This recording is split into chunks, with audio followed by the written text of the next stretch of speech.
What's up, fam? Hit that like, hit that subscribe. Quarterback controversy? Let's talk about it.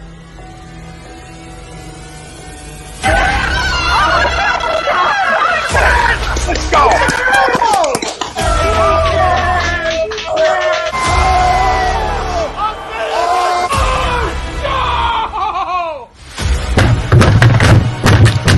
This ain't the fuck like oh, this game he stinks.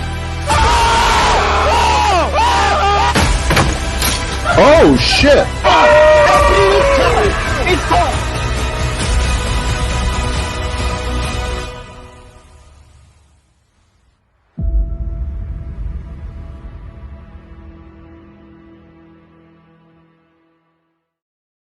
Folks, Bob Mannery here. You're listening to A2D Radio, real sports talk radio for the fans, by the fans, no agenda. These guys are the best in the business. Hashtag it. No notes.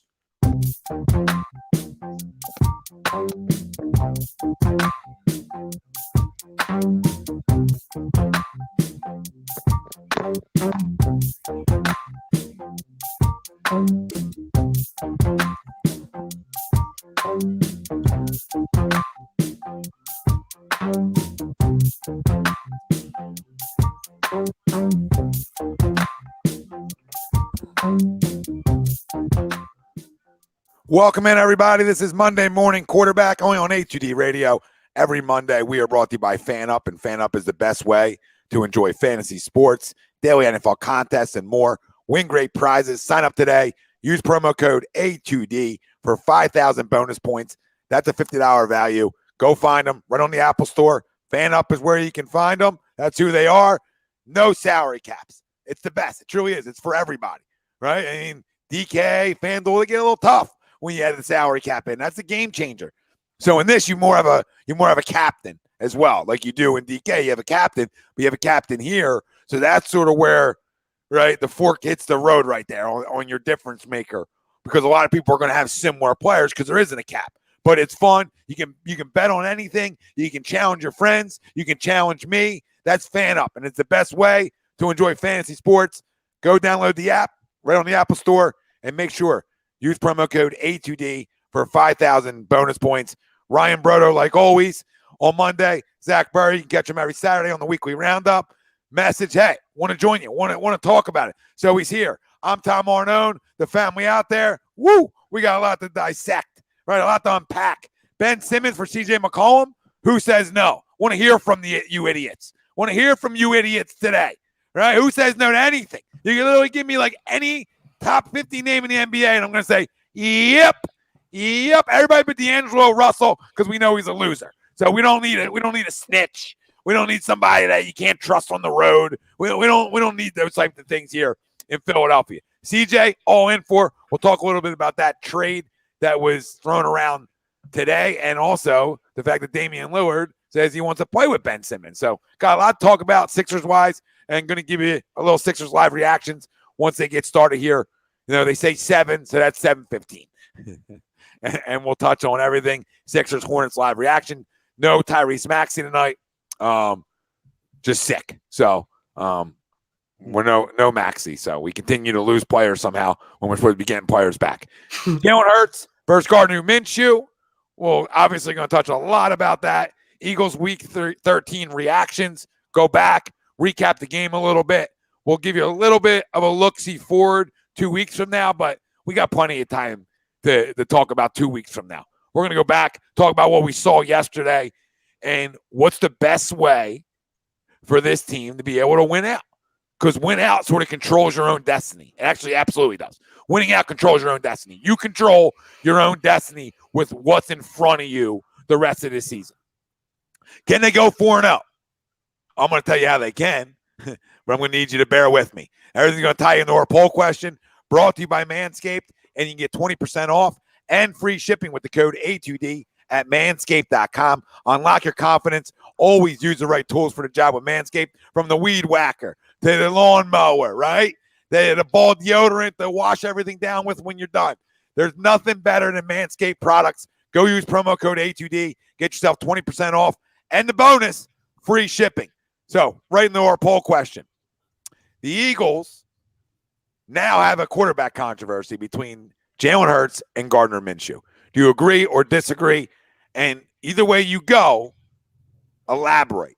Let us know why, because you can take this poll a few different ways. You can take it if you think there is, or the organization thinks there is, or however you want to really spin it. But so I'm going to continue to say, elaborate if you agree or disagree with this poll, because my first initial response here, you're going to say, oh, okay, Team Hurts guys are going to say, oh, yeah, Tom's on our side.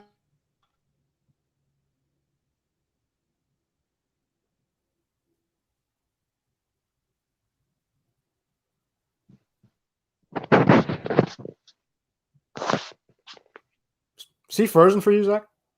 Yeah, he's frozen for me too. I didn't know if it was my connection or his. Oh, there he goes. I hear him now. Yeah.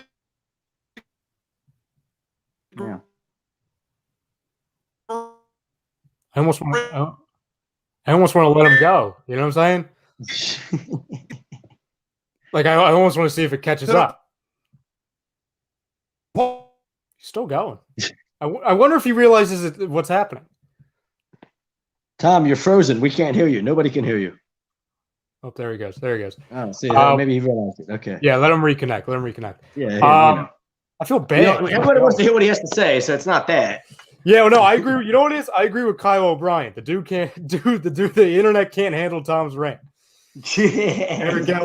He froze like Ben Simmons. Yeah, well, especially in Game 7. While Tom figures that out over there, and I'll be able to see if he reconnects and everything. To me, Zach, and we talked about it a little bit before we came on. You brought up the great questions like, okay, how would you sum up what a controversy is, a quarterback controversy? And like, I'll just start off by saying, like, I disagree with the poll just based off of it's as much of a quarterback controversy as like Teddy Bridgewater and Drew Lock is. Yeah. Like, and I'm not saying that they're a great analogy. And I know what people are going to say. Really well, Ryan, these two are better than Bridgewater and Drew Lock. They could be, but I think all four of them are in the same category. To be honest, I think Jalen, I mean, Teddy Bridgewater's not a bad player comp. We've talked about Tyrod Taylor, but Teddy Bridgewater, I mean, maybe a slightly more athletic Teddy Bridgewater. Is that what Jalen is? A guy that has better legs than Teddy, but pretty much like a very limited arm in the same way? Mm-hmm. Top tier backup, not a starter. Exactly. I think all four of them you think, okay, you can win some games with them. Maybe not Drew Lock, because I think Drew Lock's just, I mean, if he's sitting behind Teddy Bridgewater and Teddy Bridgewater does what he does last night, Drew Lock, you might need to play like tennis or something, but I digress. Drew Lock's one of those examples of $1 million arm, but a 10-cent head. He could throw a ball 120 yards through a brick wall, but he can't read a defense like it's he can't read a cat in a hat book, let alone an NFL defense. It's a good point. So, like, and we'll obviously dissect it throughout. And by the way, fam, Tom's reset and his computer froze literally as soon as he started going. So his computer wasn't ready for his rant. So we'll get to that in a second. I can't wait to give him a hard time a little bit because he gives me a hard time on Saturday nights when I have connection issues. So there you go. There you go. You put it right in your back pocket for him when he gets back. To me, this game showed not that Gardner Minshew can be a franchise quarterback, but it showed, like, how many times did we see Gardner Minshew like throw it to a receiver or Zach Ertz and be like, oh, well, Jalen Hurts wouldn't have made that throw because that was like the third progression. And that's not like a shot at Jalen Hurts because Jalen Hurts does some things that Gardner Minshew can't do, mostly and ending with his feet and his legs. But how many times, I don't think I'm the only one in the fan base that saw a throw and be like, probably wouldn't have seen that if it was Jalen Hurts. And again, absolutely. I could say when Jalen Hurts runs 40 yards down the field, I could say, well, we wouldn't have said that about Minshew. We would have seen that with Minshew. I say it's not a controversy because I do not believe, and I've said this all season, so this game with Minshew didn't change it for me. I don't think that franchise quarterback, that long-term franchise quarterback is on the roster. So I don't know if it's much of a controversy when you have two guys that we really don't believe a ton in. You know what I'm saying? Like, I think you can win some games with Hurts, and I think you can win some games with Minshew. I think they're kind of around the same thing, to where they're decent NFL starting quarterbacks, but most of all, they're probably going to be like top-tier backups, in my opinion. Mm-hmm. Is Tom back? Yeah, I mean, it's funny because we talked about this, probably right around a year ago, right when Jalen was making his first starts, and we talked about, what does he look like to you? What do your eyes tell you he is? And I said, maybe a slightly better Tyrod Taylor.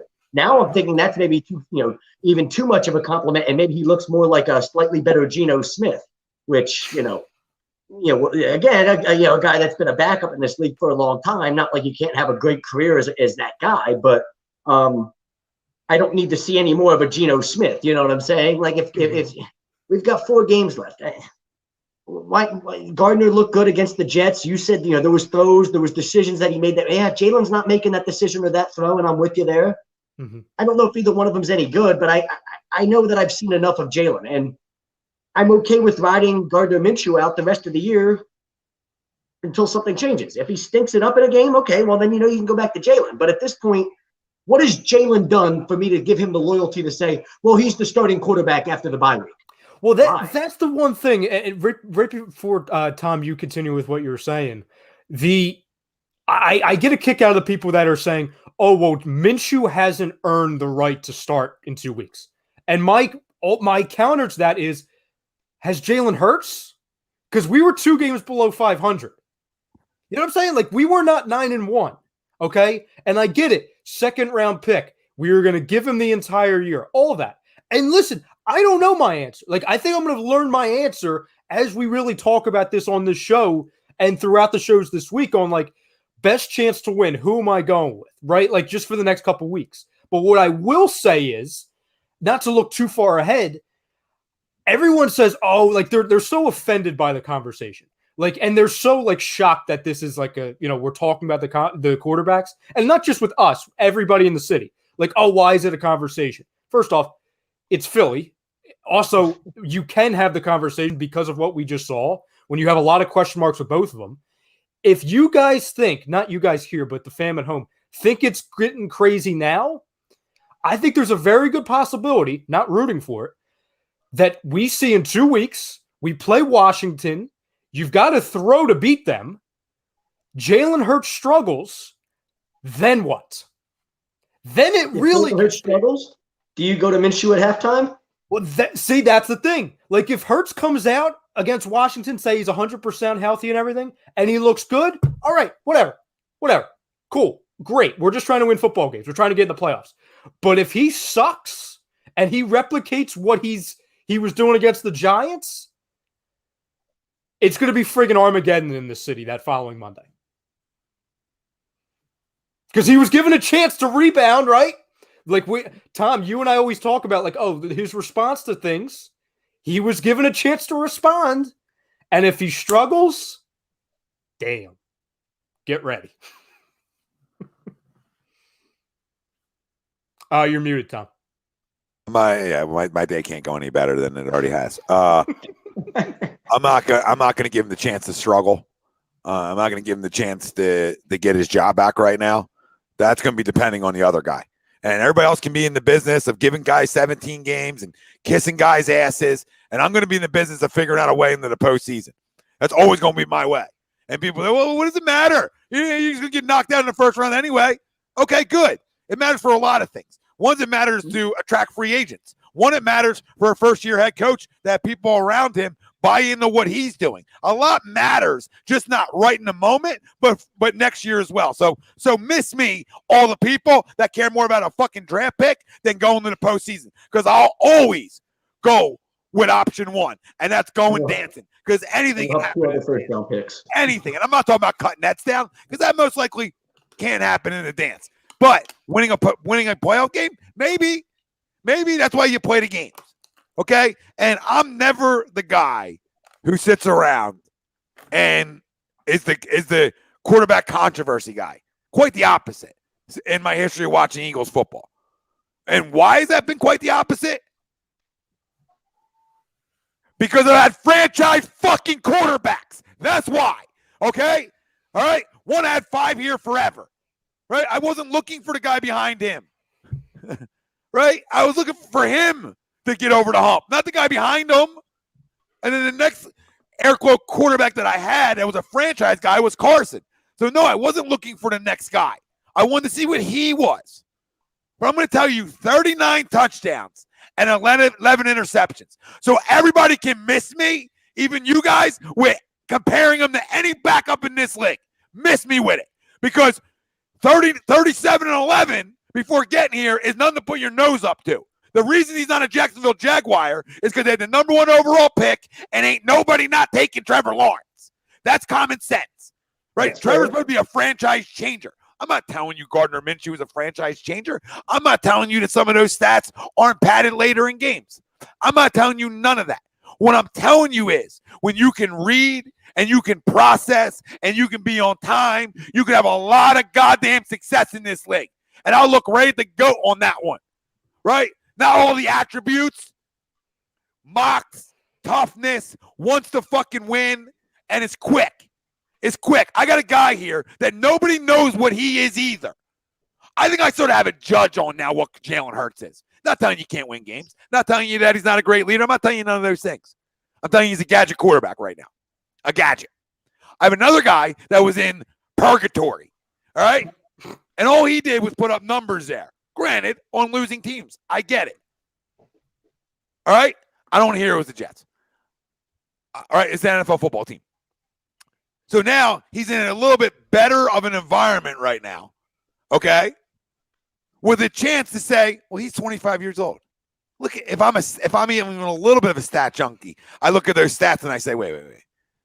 How did nobody want this guy? Like, at least as a backup. How does nobody want this guy? Right? Also, guy, when Trevor Lawrence was taken number 1 overall, said he don't like taking shits. Right? He ain't taking a number 2.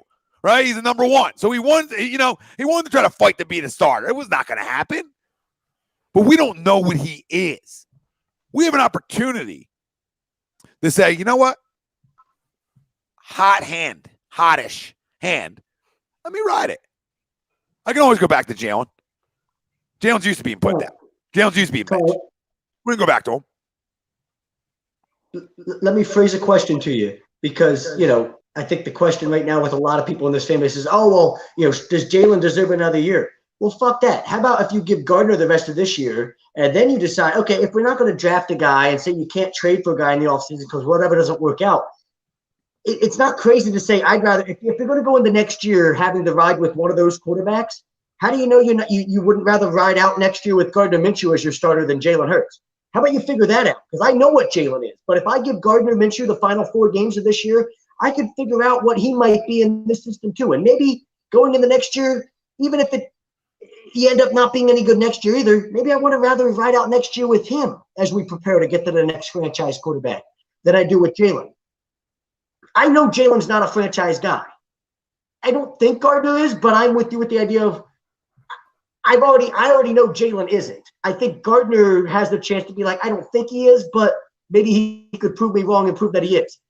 Jalen's had enough time to prove that he's that guy, and he's not. And I know he's not. And people don't want to sit here and tell me, no, you're whatever. I'm not going to engage with you. My eyes tell me he's not the guy. I'm over it. I'm done with it. Let me see what Gardner can be. And I like Gardner's energy and attitude and all that. Fuck it. If I've got to ride with a guy next year for 16 games and go, and win 6 or 7 games, he's the guy I'm doing that with, not Jalen Hurts. I'm so done and over the Jalen Hurts thing. I really am at this point. Yeah, Sam, I said the great quarterbacks are like Jesus. So in no way, shape, or form that I call Gardner Minshew great. So that's when people don't listen. Like, I'm asking you guys to listen to what I'm trying to tell you. We don't know what he is either. So no, there's no controversy because we don't know who either of these guys are really. But the other guy, in terms of the pocket, his numbers stand out to you a little bit. Right? And won 1 game with Jacksonville. Okay, he was 1-15 last year. Okay, he's 1-0 as an Eagles starter, quarterback. So that's how I'm going to look. The year before. So I'm going to look at it. Won games last year. 1-0 here. 1-0 here. Mm-hmm. So why not let him ride? What's the worst that's going to happen? I did find it hilarious. And again, this isn't to crown either one of them or put down either one of them. But I did find it hilarious that like somebody with I would say a voice in the city open up his show this morning or this afternoon and call Gardner Minshew an aging journeyman. Friend, he has, I believe, 4 more starts than Jalen Hurts does. And he's been on 2 teams. So, like, this narrative out there that, oh, Gardner Minshew, he's gotten the opportunity so many times, and he's a journeyman. He has 4 more starts than Hurts.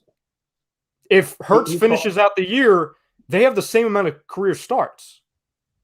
So, like, everyone, again, I'm not going to call Tom crazy or wrong or either side of it, because I think it's all on the table saying, like, oh, whether we believe in certain guys or not, like, we've had that with plenty of players, not just quarterbacks in the city. So, like, I just think they both are just guys to me. But if anyone wants to say that they know exactly who, Gardner Minshew is, I just think it's ridiculous. You know what I'm saying? Then you have to play both sides of it. It's like, if you're going to have the energy with, oh, well, we don't know who Jalen Hurts is, well, you can have that same argument with the other guy. You know what I'm saying? And, like, again, yesterday's game, we get it, it's the Jets, but you also scored 7 points against the friggin' Giants, who everyone was saying, like, that. I love how it changes, right? It was, oh, it was just the Giants, guys. Or, and now we beat them. We beat the Jets, and then it's, well, the Giants are better.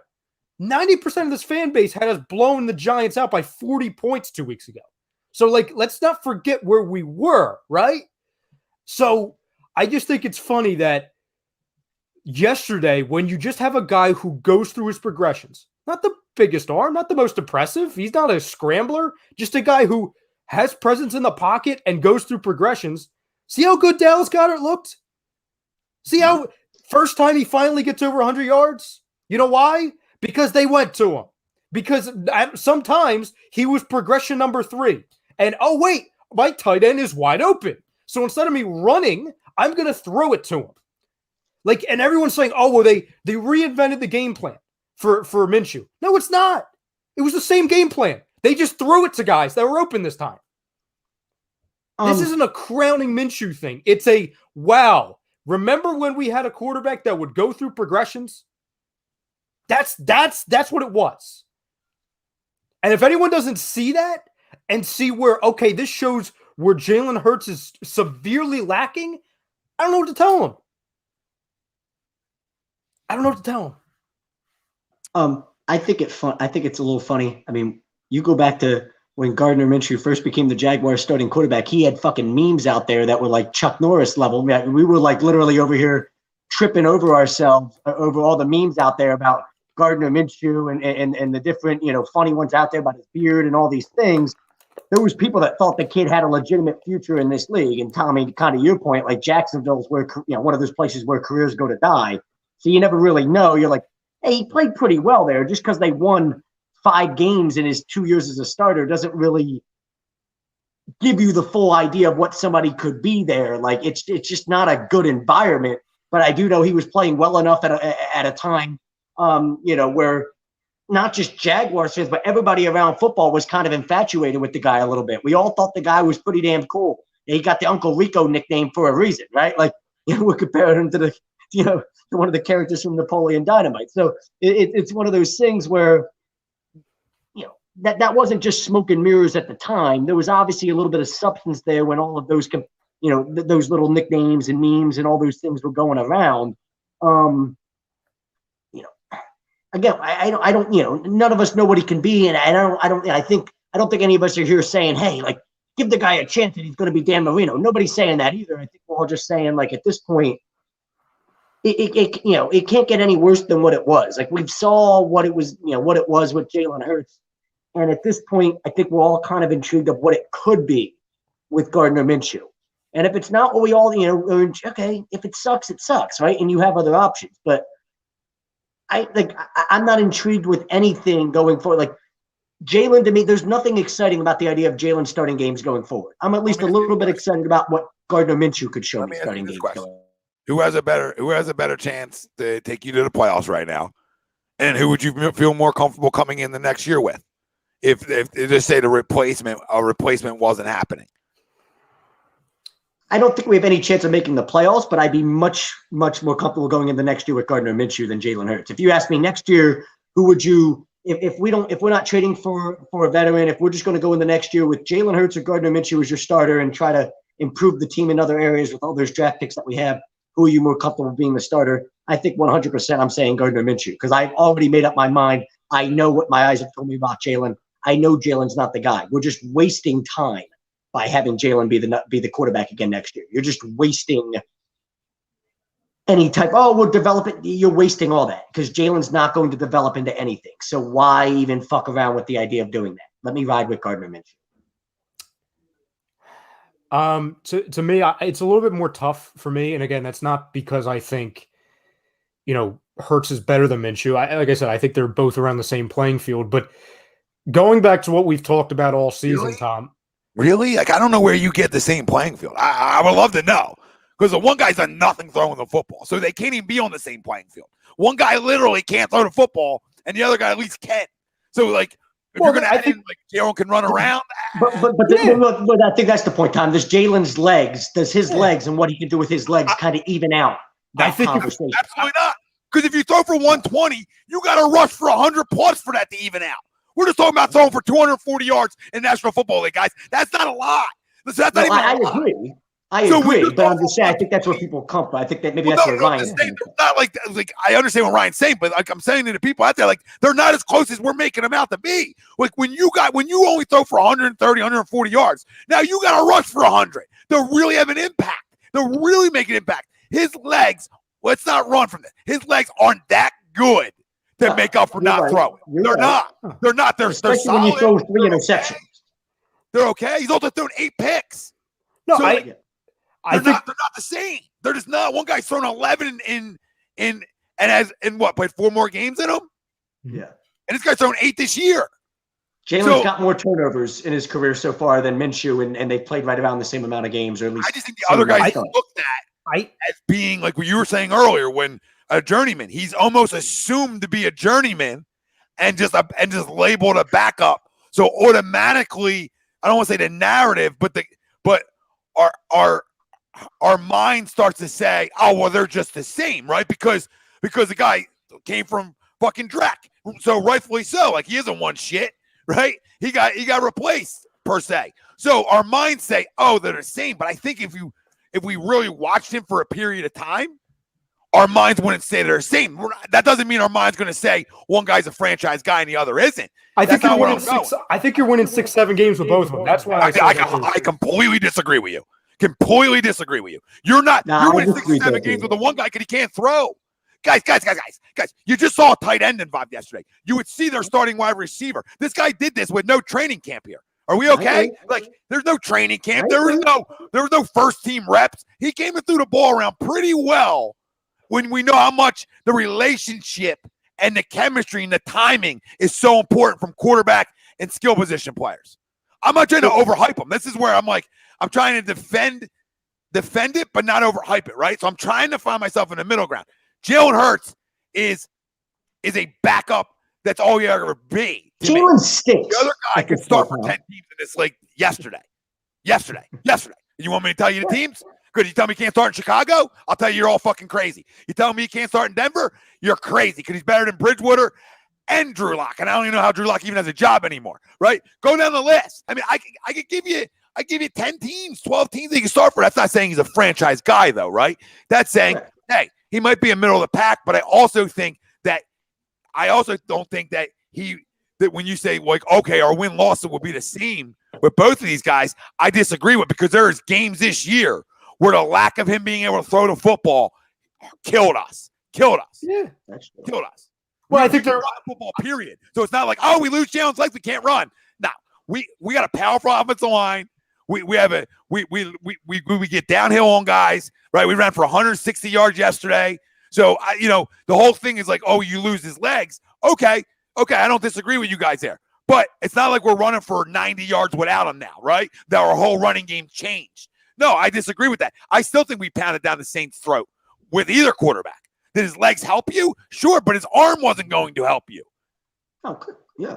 So did his legs help us against the Giants? This is where the legs come in and fucking bite you in the ass.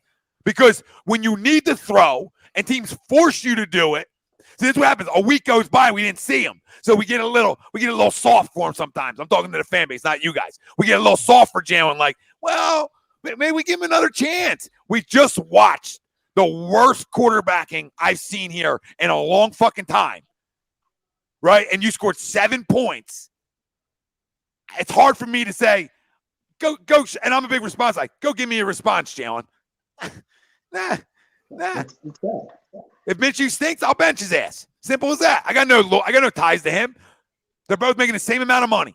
So to me, which one gives me a better chance to win? Who? We answered that. I don't think my whole little rant was, I don't think they're as close as we think they are. That doesn't mean I'm right. You know what I mean? That doesn't mean I'm right. Again, it's how I got to prove it. It's how we judge the quarterbacks. Like I said at the open, I'm not going to go. Not saying that you two are. I know you guys aren't. But like, I'm not going to go leaps and bounds to defend either of them because I think they're both mediocre. You know what I'm saying? I think that's just my gut feeling. I could be wrong on both of them, or it could be, oh, Minshew's ends up being better than we think, and Hurts is actually horrible, or vice versa. I just think my gut feeling has been they're both mediocre quarterbacks, and I'm not in the business. Not saying you two are, of worrying about mediocre quarterbacks. I'm not striving for that. You know what I'm saying? Like, I think if you give them 16 games, 20 games, 24 games, 35 games, I think they're both just mediocre quarterbacks. You know what I'm saying? But the other guy's numbers don't say that, though. That's the difference here, right? Like, and maybe the numbers are lies, but the one guy doesn't say. The one guy's numbers speak mediocre. Speak it from inside the pocket. Speak mediocre, if not less. The other guy's numbers, again, not trying to overhype, but numbers are numbers. They're here for a reason. Right? They're here 37-11, now 39-11 are here for a reason. Right? And the reason is to be like, especially when you're talking about a younger player, right?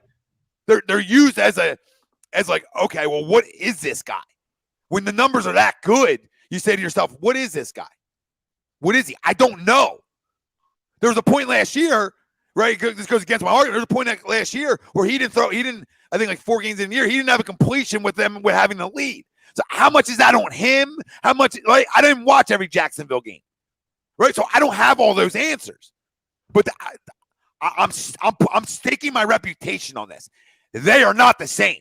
They are not similar. One guy fucking stinks. The other guy's an unknown. The other guy stinks at this level, and I'll yell it, and people can say, Tom, you're an asshole. I don't care. He stinks at this level. So, yeah, I said I'll give him another year because I'm not going in the draft another fucking quarterback again. And I sure as hell I'm not going to trade 49 picks for guys who are 34, 35 years old either, right? So where am I left with? I'm left with, looks like these two right now, both under contract next year. So I gave the whole year to find out what the one guy was, and he disappointed me. So why don't I give the rest of the year to see how much of this mania is for real? In meaningful football games. Meaningful. So, right, everything in Jacksonville, we'll find out if those numbers are real, in the middle, or way off, right? Listen. We'll have an opportunity. This is where I'm making an argument for that. I want to know if what I'm saying, you guys are saying, everybody out there saying, I want to know if these numbers are real or are they lies. And the only way I can find that out going into next year is say, hey, I got four playoff type football games left on my schedule. You want me the man? Go show it. Tom, I mean, like I said at the open, I don't disagree in that sense because I think whether it's the start of this game in 2 weeks or in a couple, I think you're going to see Minshew again. I think this conversation is not going away.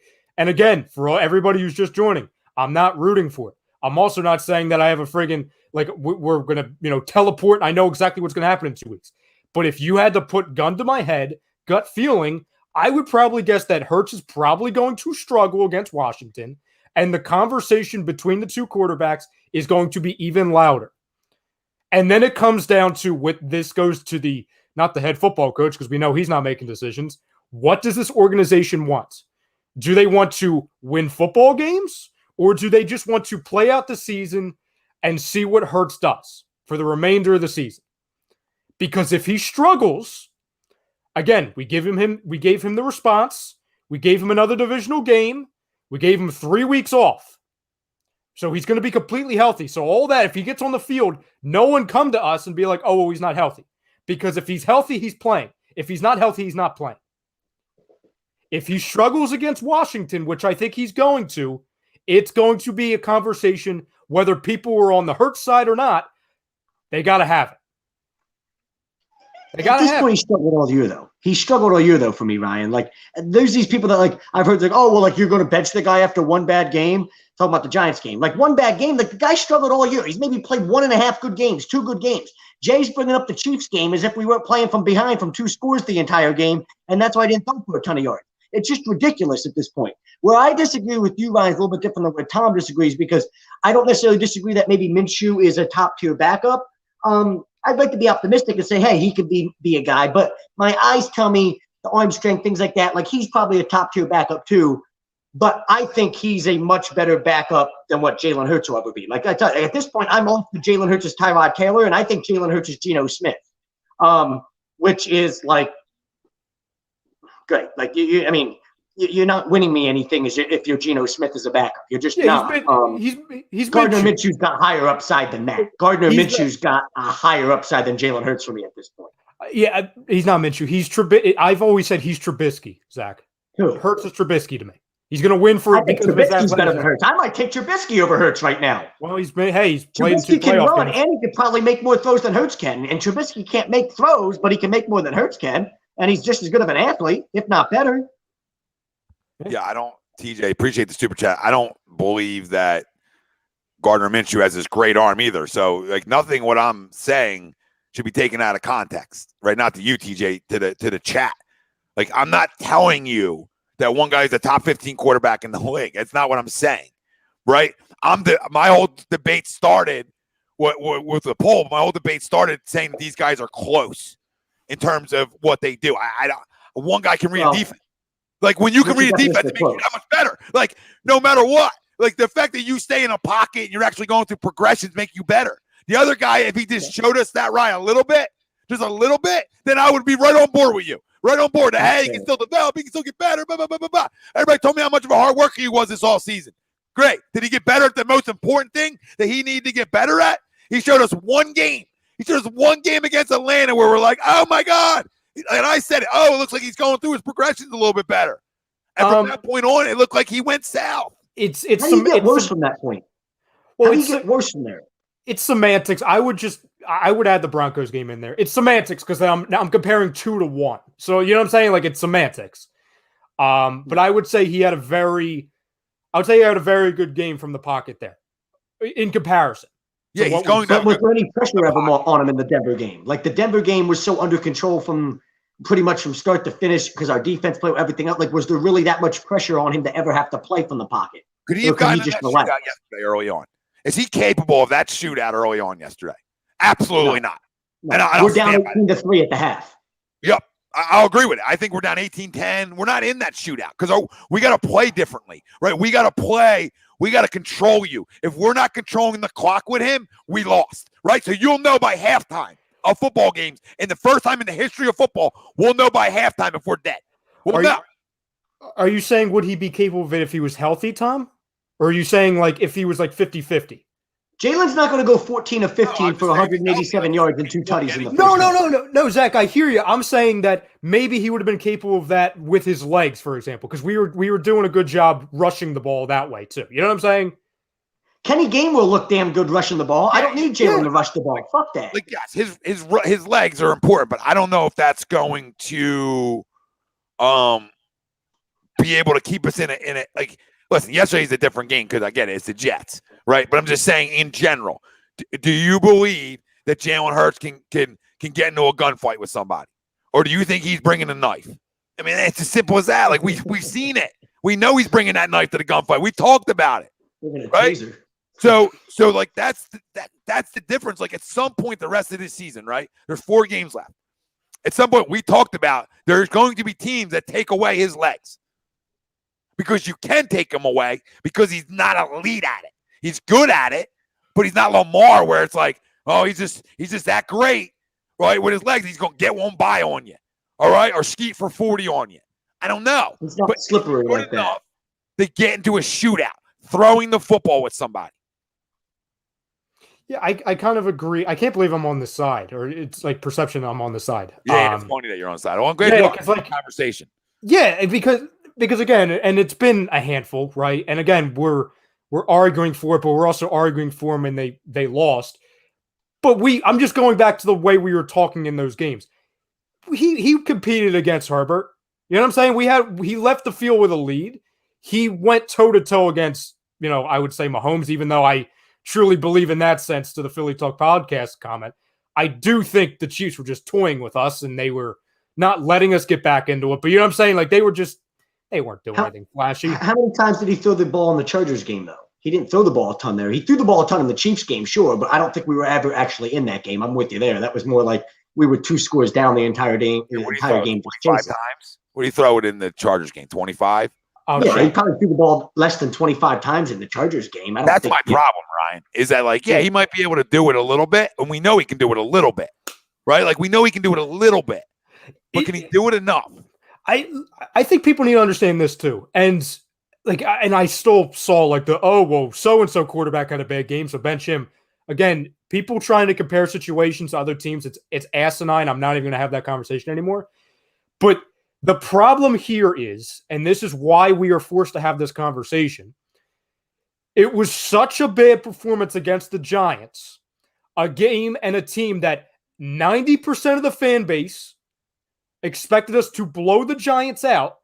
We scored 7 points, and I'm waiting for 2 touchdowns were dropped. Okay. If that counted, we would have scored 14 points, which is still not good against the Giants. You had 3 turnovers in a game you can't lose. And that following week, you have a guy who doesn't turn the football over. Dallas Goedert looks the best he ever has.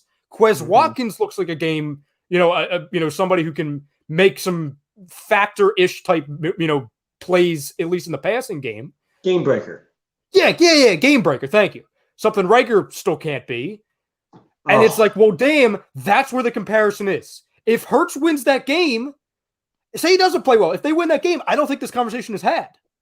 Or at least to this degree. I'm almost glad they didn't win the game for that reason, Ryan. I think that's a good point. I even told Brandy that, and I told the wifey that, who, obviously she pays attention to the sports because I'm into it, but she's not like the hardcore sports person that, that we are. But I even told her that as it happened. I said, you know what?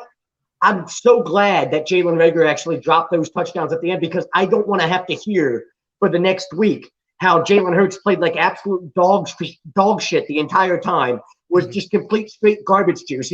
When you carry out the garbage bag that's overfull and that garbage juice that drips down your leg from the bag, that's what Jalen Hurts was in that game. And I'm so glad that I didn't have to hear, he played like dog shit, but then he threw touchdowns at the end to win the game. So therefore, no, I don't give a fuck. Like you don't get to play like dog shit the entire time. And just because the other team played like worse dog shit, and something fluky happened at the end, that doesn't excuse you from being dog shit the entire game.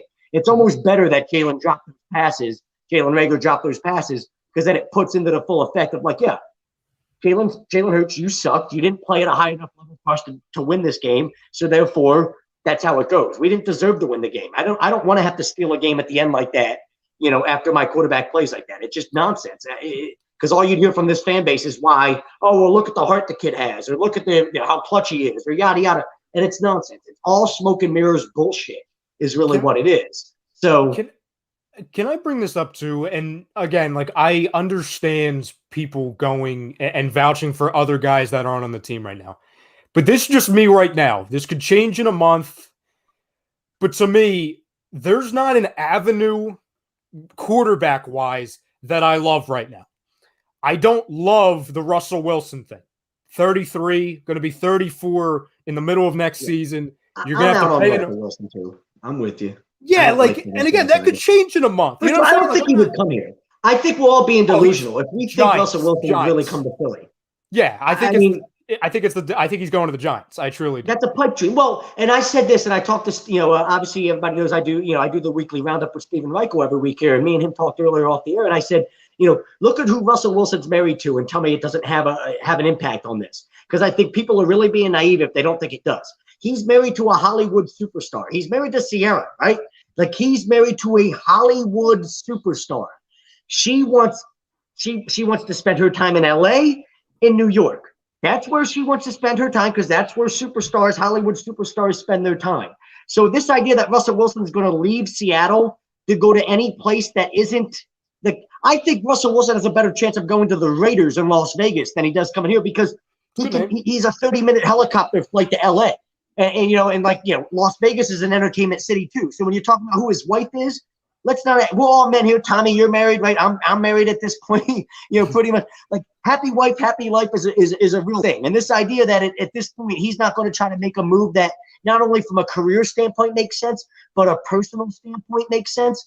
I think that's silly. He's not going to take himself out of Seattle just to go to some silly situation like Philadelphia, where at the very best, if we're really being at the very best, and we're still being optimistic homers here, it's a lateral move. And it's not a lateral move because, let's be honest, Seattle's a better run organization than we are. But at the very least, you're saying he's unhappy with the front office situation in Seattle, and he's coming to a situation in Philly that's just as much of a complete fucking shit show in the front office as he thinks it was in Seattle. It's not any better here. Let's be honest. We're in a you want to talk about a QB controversy, whether the fans think so or not. Our owner's in Jalen Hurts' corner, and our GM isn't. And we've got literally the top 2 executives in our front office that can't even agree on the fucking future of the quarterback position for this organization right now. That's where we're at. So I just think it's silly. We've got a better chance to trade for Deshaun Watson because you're in a situation where everything legally with him, there's going to be a lot of things there where you say, I don't think he did anything criminal. He's never going to end up in jail for it. I think he's a little bit of a creepy scumbag, for everything that he went through with that. But I don't think he did anything like illegal. But you've got a better chance to trade for him just because of the situations of everything. Why would Russell Wilson waive his no trade clause to come here? The only counter to that, too, Zach, is that, by all reports, he wouldn't waive the no trade clause, so he doesn't want any parts of being here either. It's just, I don't really want either part of any one of them. Either one of them, to be honest. I'd rather just not have any part of either one of them. Well, that's the thing. It's where, both of those guys, you have a lot of cons with that. I just made my point. To what? Minshew? You made my point. Why you ride with Minshew? Right, exactly. Well, that's where I'm going. That's where I'm going. Yeah. Well, let it ride. That's why I'm telling you, hop on the wagon on where my head's at. My head isn't telling. My head is nowhere trying to say this guy is a franchise guy. I want to make it clear again. I don't know. I want to find out. I think I'm pretty sure on what number 1 is. All right. I think he's just a guy. He's a gadget. I don't know what the other guy is. So why not make him play in the most meaningful games of the year and see what you have? See what you have. Maybe you find listen, I said it last night. Maybe it's a diamond in the rough. Maybe you look under that rock and you find gold. I don't know. You want to be the first Garcia. When you're not slotted in the first or second round, guys, you're automatically always assumed to be a backup, right? Or a stopgap. Oh, a lot of the guys that are picked, after the 3rd round, sometimes they never get a chance to play, like ever. Sometimes they go their entire rookie contracts never playing, and they just disappear into obscurity because, there's no tape on the guy. There's 100 other guys. You know what I'm saying? And I'm not saying that. Nobody's saying that's what Minshew is. But, I can't believe I'm saying this, but because there's I'm not interested in drafting anybody. 2, I don't think we're going to be in a situation to draft anybody because we're not going to be near the top. I'm not doing like a 3rd round pick guy in the draft again. I'm not doing that. I can't believe I'm saying this. Does it make sense to go into next year doing both? Go both? How about the Derek Carr situation? How about that one? Because I know, Tommy, you're somebody that's been on board with this, and I've talked about it on the weekly roundup with Steven. If you had the idea, forget about Russell Wilson or Deshaun Watson, say something realistically came up in the offseason where Derek Carr becomes a possibility. Would you rather go in the next year with Derek Carr or Gardner Minshew or Jalen Hurts? Where are you going with that? Are you still riding with Gardner? Derek Carr. No, Derek Carr. Derek Carr. Yeah. Okay. I mean, he's a flat out spinner. So, but again, I'm gonna keep running back. Like TJ first. Thanks for the super chat. Yeah, and he's done it under a really tough situation too, with everything that transpired. Yes, that's a good I like point Derek there. Carr probably a lot more than people do. But I just think people need to understand something.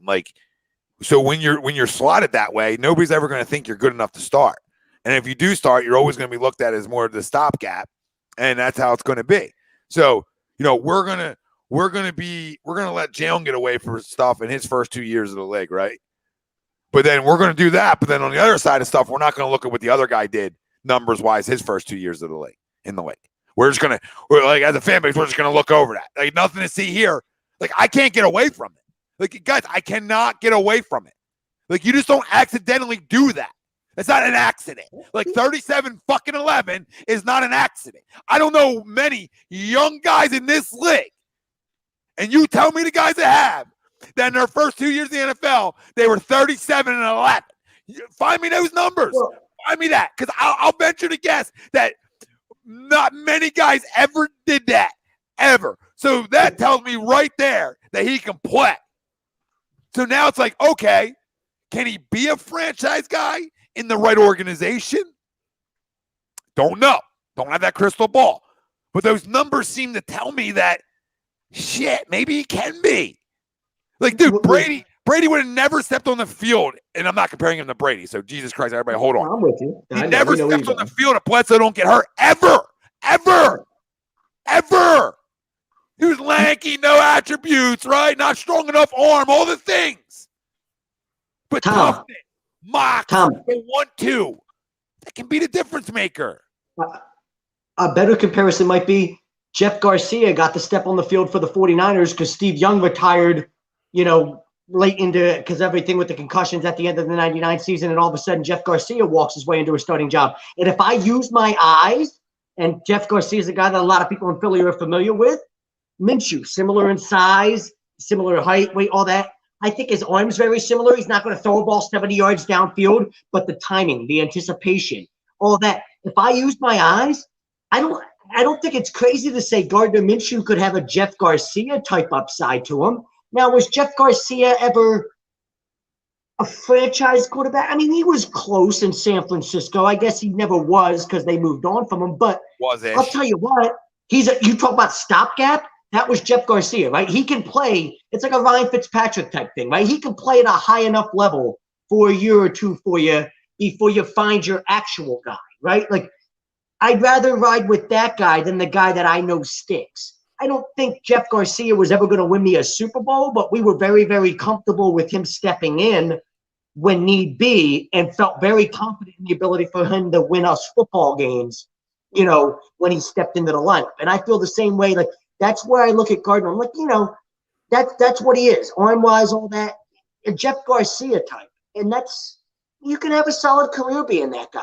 Maybe you're not a franchise guy, but that's a really solid career. And it's much more than what I think Jalen Hurts can be. Would you guys go into next season running them both out there? No. Because Jalen Hurts has you more potential in a trade, I think. No, trying to replicate what you did with Wentz and Hurts last year. Yeah, I don't care. I'm trying to win football games. So I'm not into the feelings game. You know how many people at the starting quarterback position? You're okay with both of them being on the roster? Oh, absolutely. I would put them both. You don't think that creates issues? Let it create an issue. I'm trying to win because Jalen tells me it's all about winning. Jalen tells me it's all about winning. What's Jalen do to help me win? Run. Red zone. Run. So you think you're with this idea that like you could put packages in place with Jalen inside the red zone and things like that. Yeah, if I want to be creative. Short things like that. Yeah, if I want to be creative, I'm not telling you the guy gets 50% of the snaps a game. I'm not telling you that. I think that's egregious. But I think there's situations and packages that you could do it with if you're really trying to win football games. I said this last year about Carson and Jalen, right? Yeah, we had those conversations. Now that's a little bit different situation because you paid one guy $100 million, right? So, but they still put Jalen on the field. After all that, they still put him on the field at times. Yeah, so don't stop me from doing with the mustache ride. TJ, I'm not saying it. The organization said it the night they drafted him. They wanted to they were impressed with what the Saints did with Drew Brees. Again, Minshew's not Drew Brees. Nobody's saying that. And Taysom Hill. They were impressed by that. I'm not saying that. I'm just saying, well, damn, if you don't like the Wilsons and the Watsons and the Rodgers and drafting a guy, if they're going to both be on the roster, they both do two things differently. Screw it. I'm not saying do it for the next 10 years, but in a situation where it doesn't seem like there's a point A, point B thing, this organization said 2 years ago they wanted to be creative. We saw it with the Mr. Ego, Mr. Wentz. Oh, we can't play with anybody. Okay, we'll do it with two guys then. They want to win football games, why not? Here's why I'll disagree with that, Ryan, because we can look at that as football people and say it makes sense. That'll never work in this city with this fan base. You just can't have it. You're going to have to commit to one guy or the other because the minute you're over here with this idea of trying to make both work. It's just going to create a whole dynamic that's so fucking ugly and gets so out of hand. It's just going to become what it was last year with Carson and Jalen, because this fan base doesn't know how to act any other way. There's too many idiots in this fan base. It's just the way it goes. I'm not saying I disagree with you. I would just hope, maybe this is blind hope, that if it's working, we would shut our mouths for the time being. But we will. And we will. That's what I'm saying. That's the false hope. You're right. Yeah. You'd hope we would. But there's going to be a very, no matter what, you're going to have, just like with the Nick Foles situation, right? You're going to always, and it goes way back further than that. Any Tommy, you've been alive, you can go back further and longer as a fan than me and Ryan can. The backup quarterback has always been that guy here in Philly. For whatever reason, he's the most popular player with the Eagles fan base. The Rodney Peete, the Coy Detmer, the Bobby Hoying, all those conversations, all those guys, all those years you saw firsthand. If you have this idea that, Jalen and Gardner could play together, you're going to have one side of the fan base that's going to be Gardner, one side of the fan base that's Jalen, and it's going to do nothing but drive us all fucking crazy the entire year as we sit here and try to put a radio show together. That's all it's going to really fucking do. We're just going to go fucking nuts. You're going to lose more hair than you already have, Tom. Yeah, I just don't, like I said, I don't know why anybody wouldn't want to just let this guy ride it out a little bit. And if he struggles, you can always go to the other guy again, right? And if he plays well, maybe you have something. Maybe you don't. I'd trade Jalen for a third-round pick at this point. Would you not? I mean, I don't give a fuck. I'm just moving on from something. Fuck it. I don't need this here. He's way too toxic for what this, because this fan base, there's way too many people in it. They're like, rah, rah, rah, and he's Russell Wilson, he's Kyler Murray. Fuck it. If I've made the decision that I don't think he's the guy, I move on and get what I can for him. If I can bring in a linebacker and a sixth-round pick, I fucking do it, and I ride with Gardner Minshew. I mean, I think that's where I'm at. Like, I don't even need to discuss the idea of creating something that could potentially become ugly next year, which is, I think, what happens if you do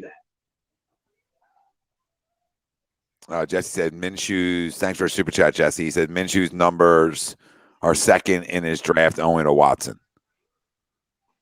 You know what? It's not a bad point, Jesse. I mean, that talks about what you talk about there, Tom. Like, he's talent-wise, he might not be as bad as as everybody kind of has made him out to be. Like, it's funny. Like, you talk about like Jared Goff and the Lions just won their first game yesterday. I think I'd take Gardner Minshew over Jared Goff right now, right? Like, I mean, am I crazy with that? Like, how bad? Goff stinks. Not at all. Yeah. No, I mean that's why I think his upside isn't that bad. I don't think he's like an elite, Pro Bowl type player, but he can be a bridge for me. He could be Ryan Fitzpatrick. Is that a fair comparison? Maybe that's the best player comp you could come up with for what Gardner Minshew could be. His career could be similar to Ryan Fitzpatrick. Hang around, play for a bunch of different teams, be a stopgap for a lot of teams when they're trying to find the guy. And you make a career out of that, just like Ryan Fitzpatrick did. Maybe that's what Minshew is. But you know what? I don't think that's an insult. I think that's a guy that can win you football games. And if you have no better options, that's what you ride with. That's literally what Ryan Fitzpatrick made a career of. This team has no better options. I'm now their options. It's that ultimate gray area. It's the, hey, I'm not good enough to be, a 5-year extension franchise quarterback, face of the organization type guy, but I'm also not bad enough to be somebody that, well, damn, if I have to start 3 games for an injured quarterback, we're going to go 0-3. Like, you're probably going to go 2-1, and those 3 weeks are going to get a little nuts. Is Gardner Minshew better than Andy Dalton? I mean, I think I'd take Minshew over Andy Dalton right now. Would you not? He's tougher than Andy Dalton.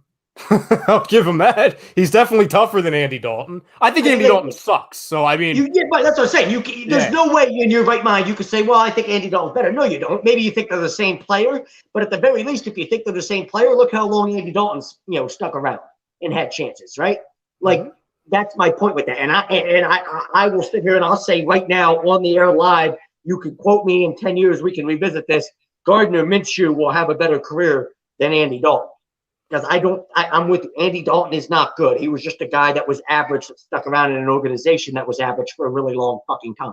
Let's win 7 games every year, and that's okay. Yeah, when you play for the Bengals, it is okay. Don, that's a good question. I think they're both Heineke, kind of not even close. That's not a good question. It is Taylor Heineke, and it's not even a question. Really? Yes, absolutely. Taylor Heineke has mocks. Taylor Heineke has qualities that I look and go, yeah, he could be a franchise quarterback. Whether he grows into it or not, I don't know, but those qualities are there, everything. The arm, the mox. You know what I love about Taylor Heineke looks at a primetime game against Tom Brady and says, yeah, give me that. I want that. Give me that game. Right now, I want to go primetime against Tom Brady on Monday Night Football. Give me it. And then he goes out and beats him. I love that. All right, I'll ask you guys this. Tom, I asked you this question with a different guy 3 weeks ago. So I'll just spin it into, the quarterback that played last week. And Zach, I didn't ask you this question yet. So I asked Tom a couple weeks ago, and the guys on Wednesday, if you had these two situations, which road are you taking? Either you keep Jalen Hurts as your starter for the next 2 seasons, or you trade for Baker Mayfield, but you have to extend him. I'm trading for Baker Mayfield. But Ryan, if my decision is Jalen Hurts for the quarterback for the next 2 seasons or Ryan Brodo as the quarterback for the next 2 seasons, I'm going Ryan Brodo as the quarterback for the next 2 seasons. Like that's like literally forget about Baker Mayfield. I mean, like you could pull like a high school quarterback out of a 6A school in Texas, and I'd take him as my quarterback for the next 2 years over Jalen Hurts because my eyes have already told me what Jalen is. It's not like I'm trying to insult Jalen. I just know. Well, you got to see what he is. I know what he is. He's not developing any more than he already has. This is what he is. He's a guy that'll last around in this league for a long time because you need backups of his quality. But I don't need to waste any more time with it. It's like when the Buffalo Bills spent 2 years with Tyrod Taylor as their starter.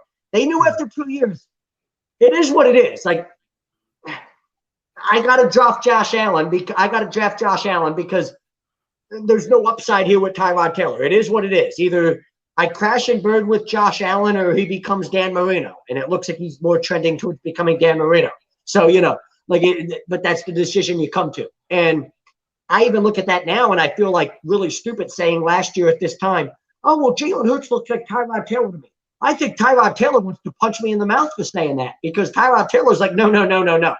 I'm a way better quarterback than he is and have a much better career and have way more respect. But if you want to sit here and compare them, to your point earlier, Tyrod Taylor struggled at the half against the Colts. He struggled. His legs were doing everything. He couldn't throw the football. They benched him and they brought in Davis Mills. That's kind of where we're at with Jalen. If he struggles with his arm, and his legs are the only thing doing anything, you don't really have much choice but to be like, okay, fuck it, and Gardner Minshew becomes your option. So, Tom, which one are you taking? Why ride with that guy? If I know, I know his arm's not doing anything for me. Well, okay, if his arm's not doing anything for me, I'm out. I don't need to see anything more. Just get out of here. Just go somewhere. I'll trade you for whatever. A new bag of footballs, a new chef, a new trainer. Tom, I don't care. Tom, would you go? I'm not even answering that question.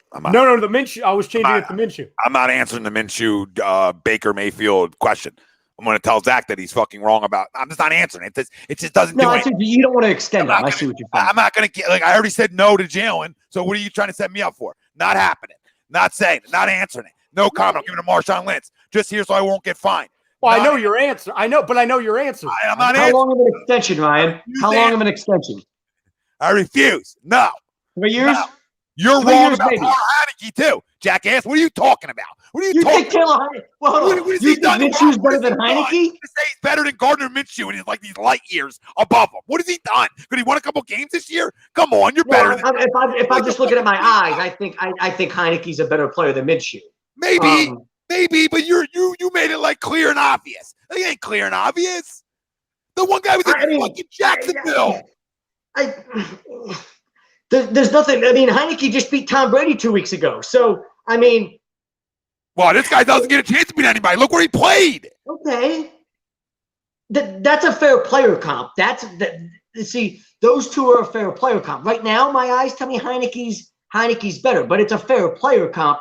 The Mayfield thing, what I'll say about that, maybe where I'll backtrack a little bit is the extension thing, because it depends how long you're talking about with an extension. I'm not giving Mayfield a 5-year extension.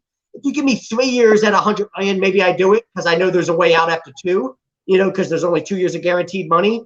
But it depends how long your extension is. But the extension makes that a weird question because Yeah, to be honest, if you're saying a 5-year extension, then I'd rather just ride with Gardner Minshew for 1 year and see what my better options are the year after than give Baker a 5-year extension. But a 3-year extension, if there's 2 years of guaranteed money, I'm in. If there's 4 years of guaranteed money or 3 or 4, I'm probably not. So it depends on what your definition of an extension is. Yeah, I mean 3 years, but I see what Tom's saying. I won't set him up for it. I can't say yeah. No, it takes away everything I said. That's why I'm joking around, being like, I'm not answering this shit. No, I kind of if I'm looking at Tom's point with it, I say, okay, Minshew and what, $10 million a year, or even if you sign Minshew to a 2-year thing where he's making $10 million a year, at most with incentives, that's probably better than paying. I said no to Jalen too. Maybe $25 million a year over a 3-year extension, right? That's what I'm saying. Saving a ton of money. I don't know what over Jalen. So I was gonna say, I don't think you're getting set up because you said yes to Jalen, so you'd be saying yes to both of them. Who said yes to Jalen? I just said I'm not paying Baker Mayfield that money. So I'm with you there. That's why I'm with you there. I think that's why I agree. I'm probably I'll take back what I said, because if you give me the idea of Gardner for 1 year of paying Baker Mayfield $25 million a year over 3 years, I'm probably not pulling the trigger on $25 million a year over 3 years. Real quick. Breaking news. The Flyers were up 1-0. They're now down 3-1. Yeah. I had the Avalanche in the parlay. Glad they fired their coach. But you know what's a really smart sports bet play right now? Anybody that plays against the Flyers, you bet them on the money line. Mm-hmm. Bet whoever plays the Flyers on the money line. You're going to be in good shape, because the Flyers, Rob Brinkman tried to say, I got the Flyers tonight against the Avalanche. You're really going to take the Flyers on the night that they fired their head coach and their top assistant? Yep, he would. Give me the Avalanche all fucking night. He also blamed Sam Hinkie for Tyrese Maxey being out. Listen, Rob Brickman also thinks Chase Utley, should have been banned from baseball for his slide against Ruben Tejada back in the day. So, I'm not trying to deflect away from the quarterback thing, but I was so triggered by a stat read by Greg last night that I just want to remind everybody. Unless you actually get some defenders in here that can make a difference, I don't want to say it doesn't matter who the quarterback is, but really, if you're talking about winning playoff games, plural, it doesn't matter who the quarterback is, ladies and gentlemen. I heard that stat last night. It was something like Ruben Frank. It was complimenting the we've only given up less than 18 points, a handful of times or something. That hasn't been done in a handful of years. It's we're also dead last in opponents' completion percentage also, Greg. And elite quarterbacks, elite ones, not guys that pretend to be elite, but actual elite quarterbacks can make up for the fact that your defense wasn't necessarily what it needed to be on a particular day and can go out and get you enough points to win you games. There's only a few. I disagree with that. Yep, and there's only a few of them guys around. Mm-hmm. Correct. There's only a few that can raise your team's game up that much. Listen, I'm riding this guy out. So no, I'm with you there. I feel what you're saying. You can use that money to improve your team in a lot of other areas and ride out with a guy in Gardner Minshew. And the different, even if Baker Mayfield, if I say, Baker's better than Gardner, okay, but by how much? Probably not enough to make it worth me paying him $15 to $20 million more per year, right? So. Yeah, I'm with you. I understand, I'll take back what I said about the Baker thing, because I acted just in the moment. You said, right away, and I'm just thinking about how much I hate Jalen Hurts and how much I'm out on the Jalen Hurts idea.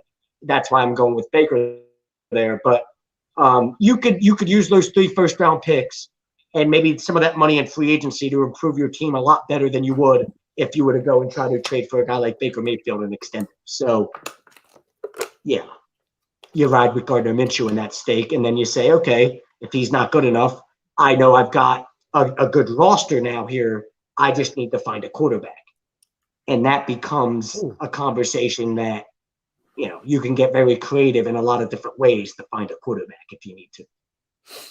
Yeah, you could. Or like I said before, you could let these last 4 games ride out. And I'm talking about 2023. Yeah, no, I'm just talking about right now. Right? I'm talking about right now. Yeah, no, I'm with you there. I'm talking about if we let Gardner ride out next year, going into 2023, reevaluate your options. Yeah. I mean, next year, I think both these guys should be the quarterback on your roster, and you go from there because you have a lot of other things you sort of need to fill too. But that doesn't mean if the guy isn't, if a guy in the draft that you believe is a franchise guy, I also don't want to stop you from dabbling either. But it can't be a miss, right? It has to be a home run. But what I'll say is, give this guy the 4 games, right? Like if you give him the 4 games and he shows us something, what happens? Like what happens? Right, guys? We're assuming we're looking for a quarterback. We're assuming we're maybe we draft one or maybe we trade for one, right? But right, that could all go out the window if the guy goes 4-0 or really 5-0, or guy goes 4-1 down the stretch, which the other quarterback didn't do at all. Tom, you know this. I don't disagree with that. I just know, not that you don't. I just know that this GM and owner is not going to let it get to this point. That's why Nick was so quick to be like, "Oh, Jalen Starr guy." He's not going to let it get to this point. Get to what point though? So you're telling me my GM and owner who want to throw the football won't let it get to what point? To where a 6th round pick beats out the 2nd round pick. I'm not saying it's the correct decision. But this is the same organization that keeps a 1st round pick on the field that doesn't know how to play football right now. They're going to value the guy that, we took him 2nd overall. We believed him in at least in that much. Oh, he's the guy that we're going to give all season. Oh, he's the guy that quote unquote ran Carson out of town. Not a guy who they just threw a conditional 6th round pick at. I'm not saying it's the correct decision. That's just my gut feeling of what they're thinking. Maybe it's gonna be Hurts because Minshew's on this team regardless because he's under contract. Not that Hurts isn't, but it's either going to be Hurts or it's going to be somebody who isn't here. I think they view Gardner as just it's a quarterback factory backup that we got for a conditional 6th round pick. Yes, that means you're not trying to do what's best for the team to win. Nope. I think that's why I might ship the idea of like. They better hope this dude don't come out and struggle in 2 weeks. That's all. Well, that's what I've been saying. Tom, it's gonna get worse. This conversation is gonna get worse. It's going to be Armageddon in 2 weeks. Should already be Armageddon. It's like I cannot believe I'm yelling for a backup quarterback as much as I am. That's not my style. You guys all done this long enough with me.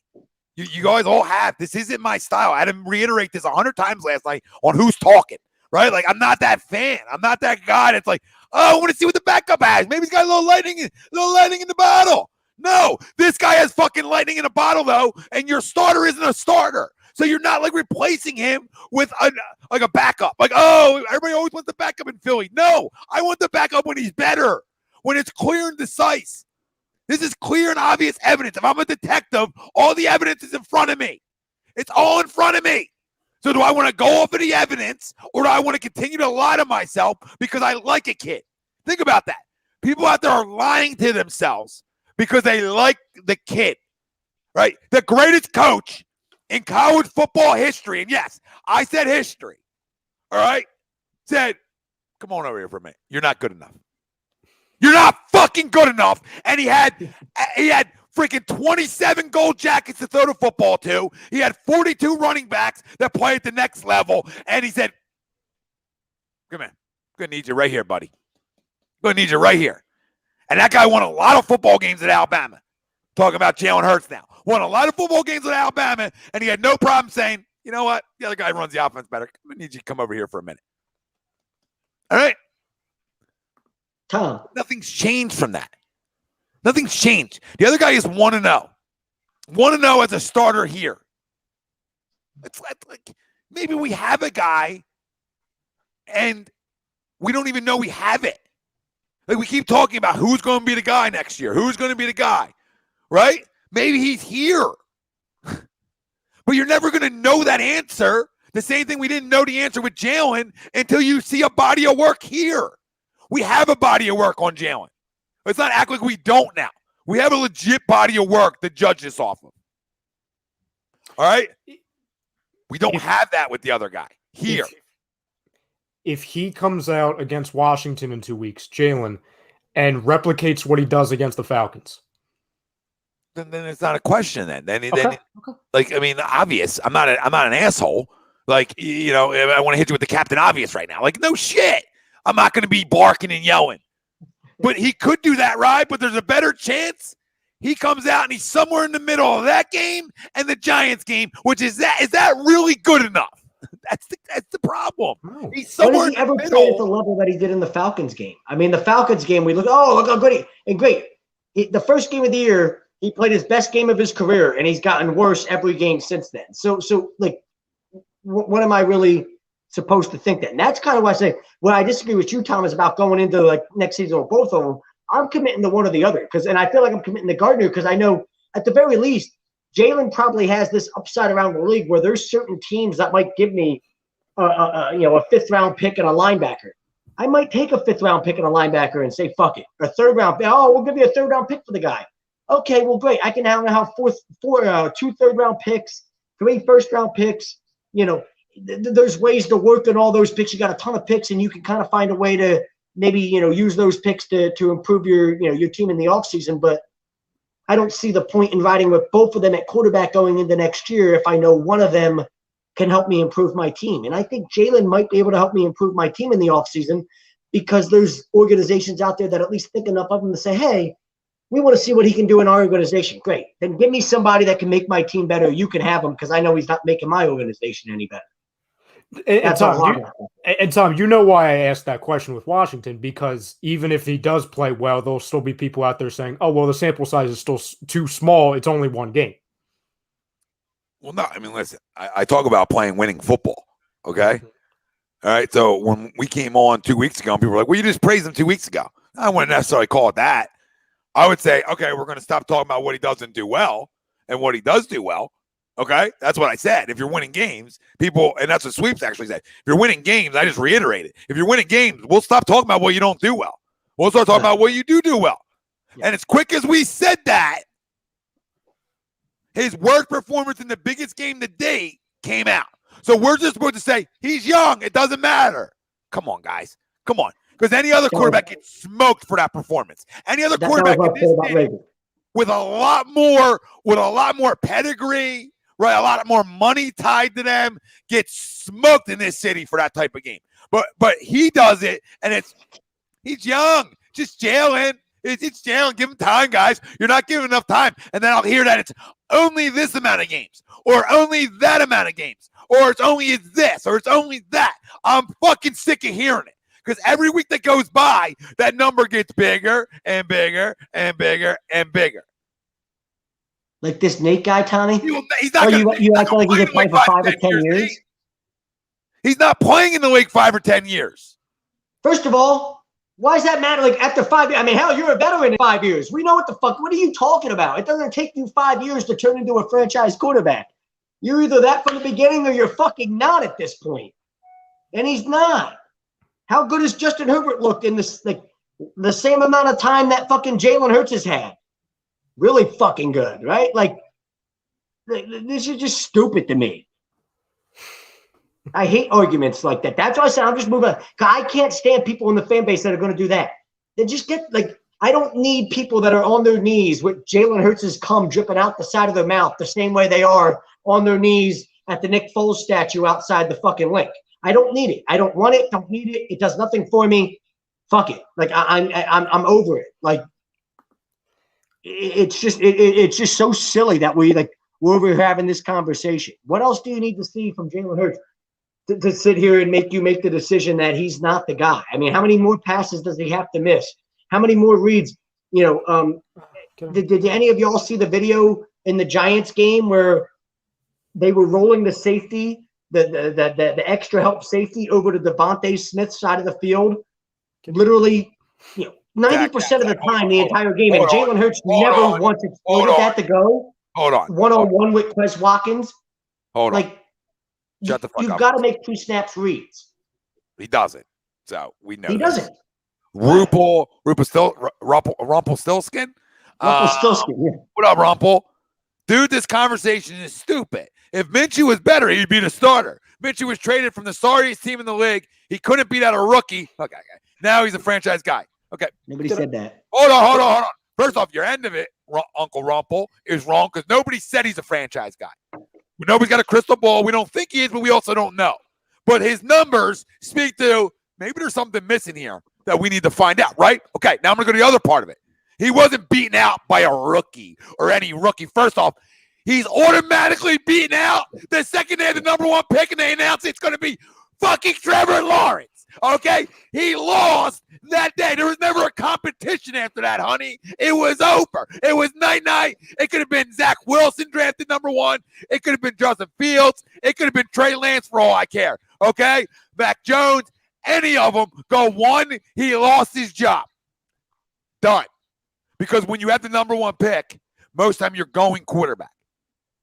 And this is the same franchise that you just called the sorriest team in the league, which is one of them. But that same franchise, I'm going to trust them when it comes to quarterbacks. When they gave up how much money for Nick Foles? How much money? So I'm going to trust them and that general manager and everything they had down there into putting a roster together. Are you guys fucking high? Are you okay? He was never starting there after that. Urban Meyer came in. They went to go get Trevor Lawrence. It was over. Doesn't mean he can't play. But I'm sure as hell not trusting what Jacksonville did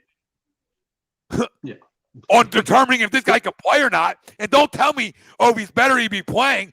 He showed up here in September. So, no, that's not the case. He had no training camp. The other guy had a whole off season, and the guy who came in late looks like he knows the offense better.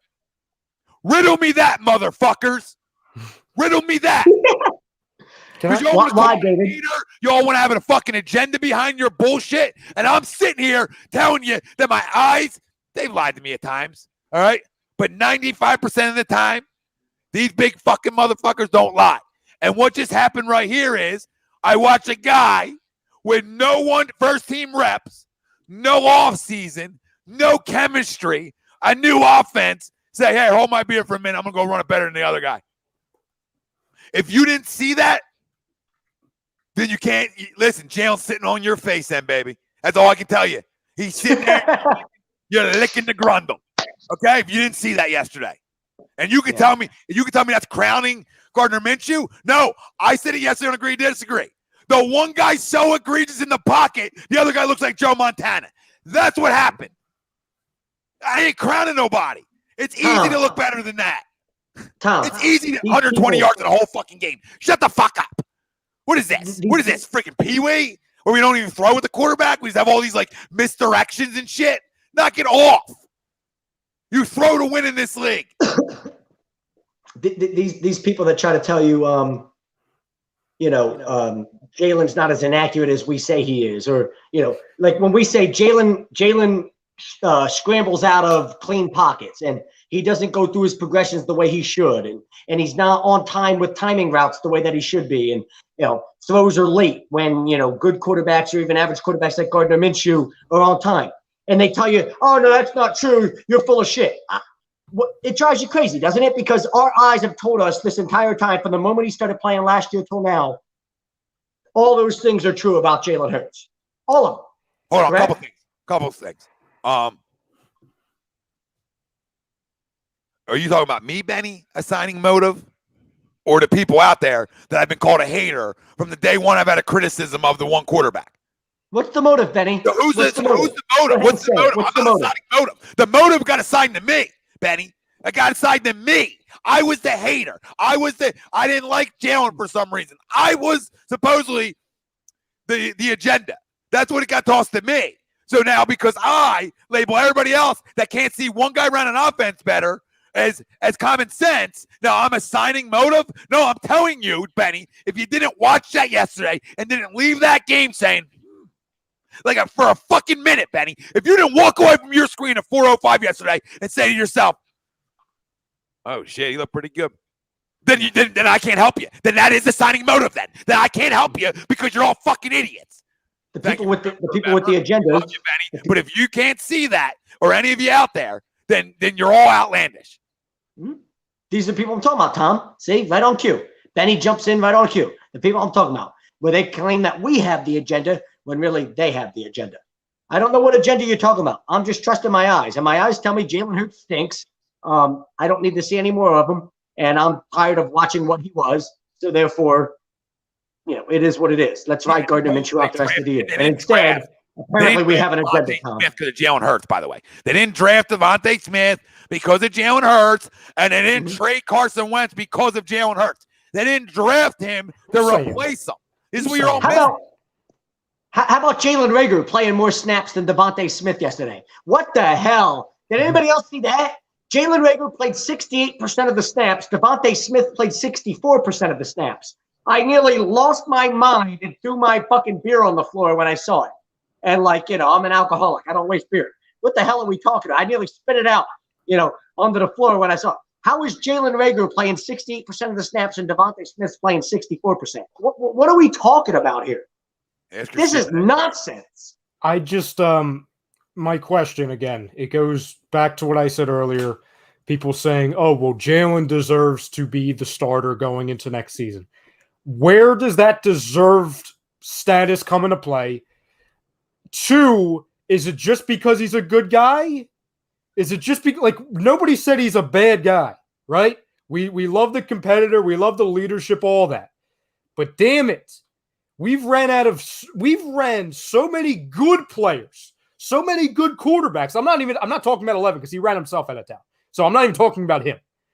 We ripped Donovan McNabb apart when he was winning football games, when he actually did go through his progressions. And you were so young, not to knock it. You were so young, you don't even know. No, you don't even know. That's not taking a shot at you. No, you're right. You're right. On the surface, you say, yeah, it was bad. Listen. Right, it was horrible. No matter who the backup was, right, and your dad will attest to it definitely.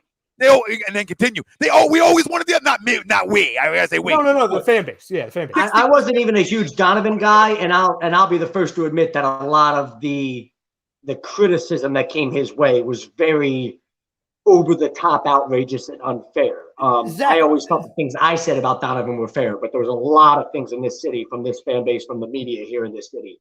Zach, I'll expand on it. This is the same city, whether it's football with Donovan, whether it's baseball with Ryan Howard, whether it's hockey, whatever, basketball, whatever. The guys that were superstars in this city, okay? Guys that could play at an all-time level, that were actually friggin' elite. Back when we actually didn't just throw the word elite around like it's freaking candy, right?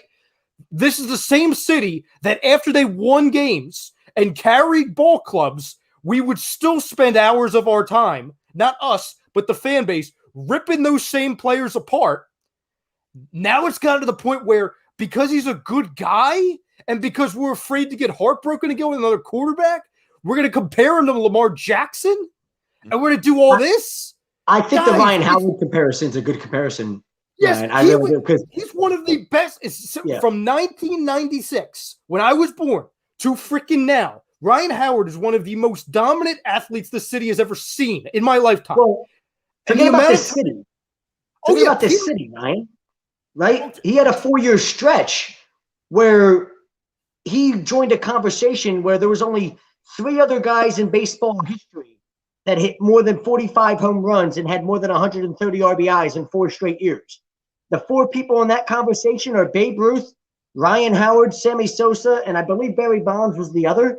The only reason Sammy Sosa's not in the Hall of Fame is because of the steroid shit that, all these voters, use against them. But when you've got Babe Ruth, Barry Bonds, and you're in the same conversation as those guys, you're in an elite category, right? And McNabb was a guy that Donovan finished second in MVP voting in 2000. Outside of Marshall Faulk having a 1,000 season, 1,000 yards receiving, 1,000 yards rushing, which is unheard of for a running back. Donovan's the MVP that year. He was over 80% of our offense. Now, Tommy will be somebody that we have plenty of conversations.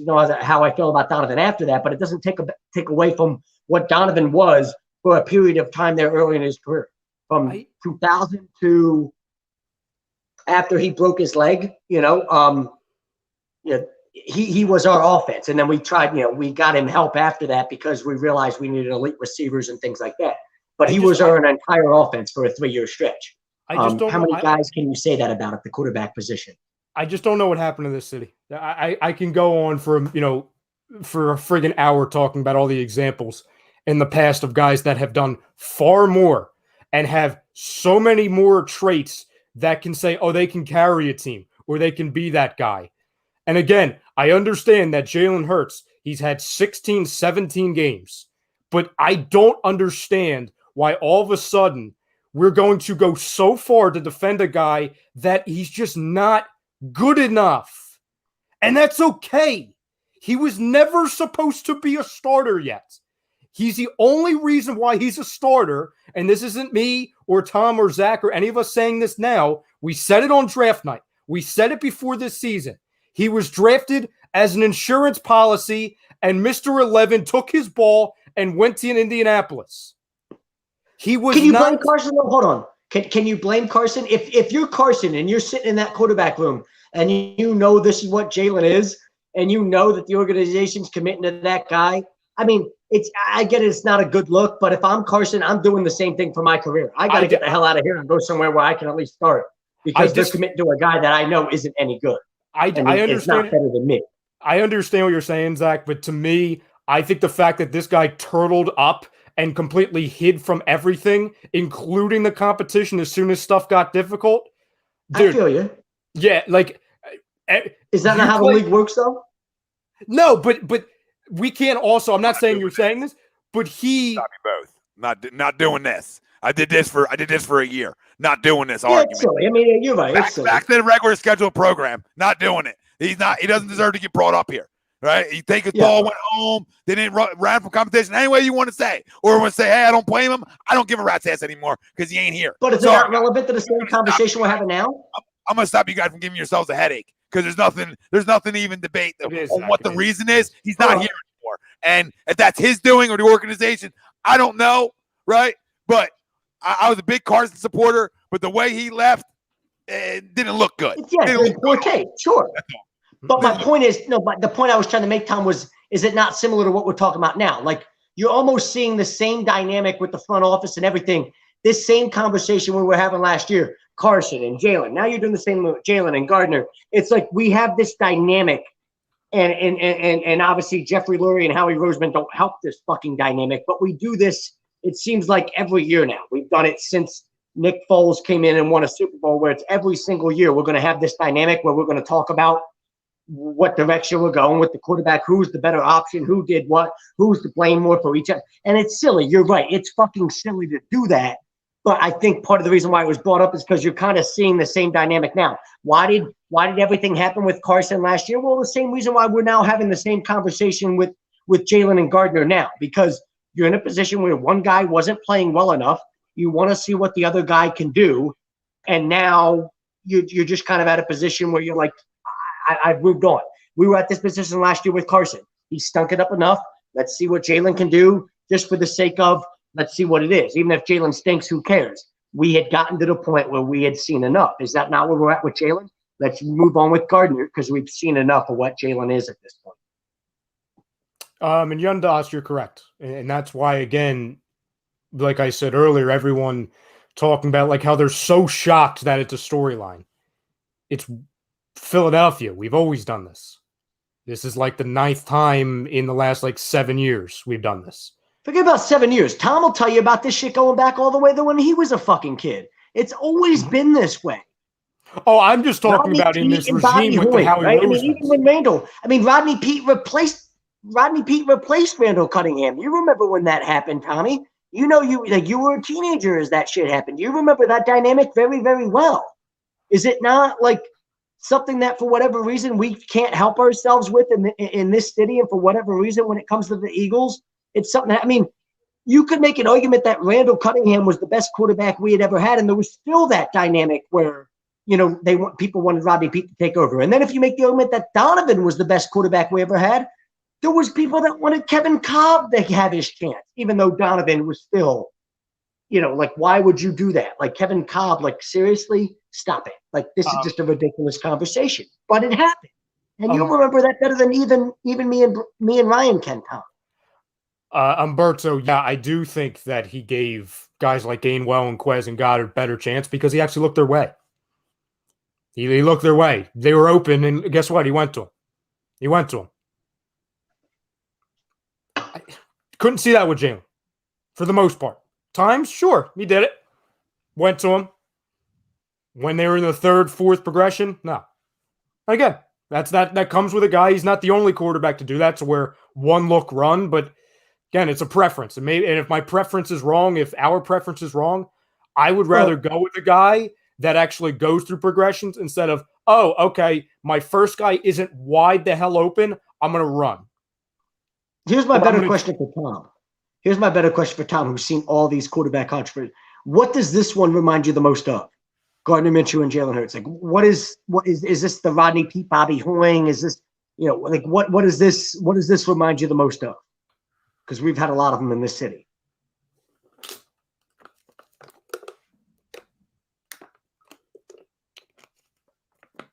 Really, none of them, honestly. None of them?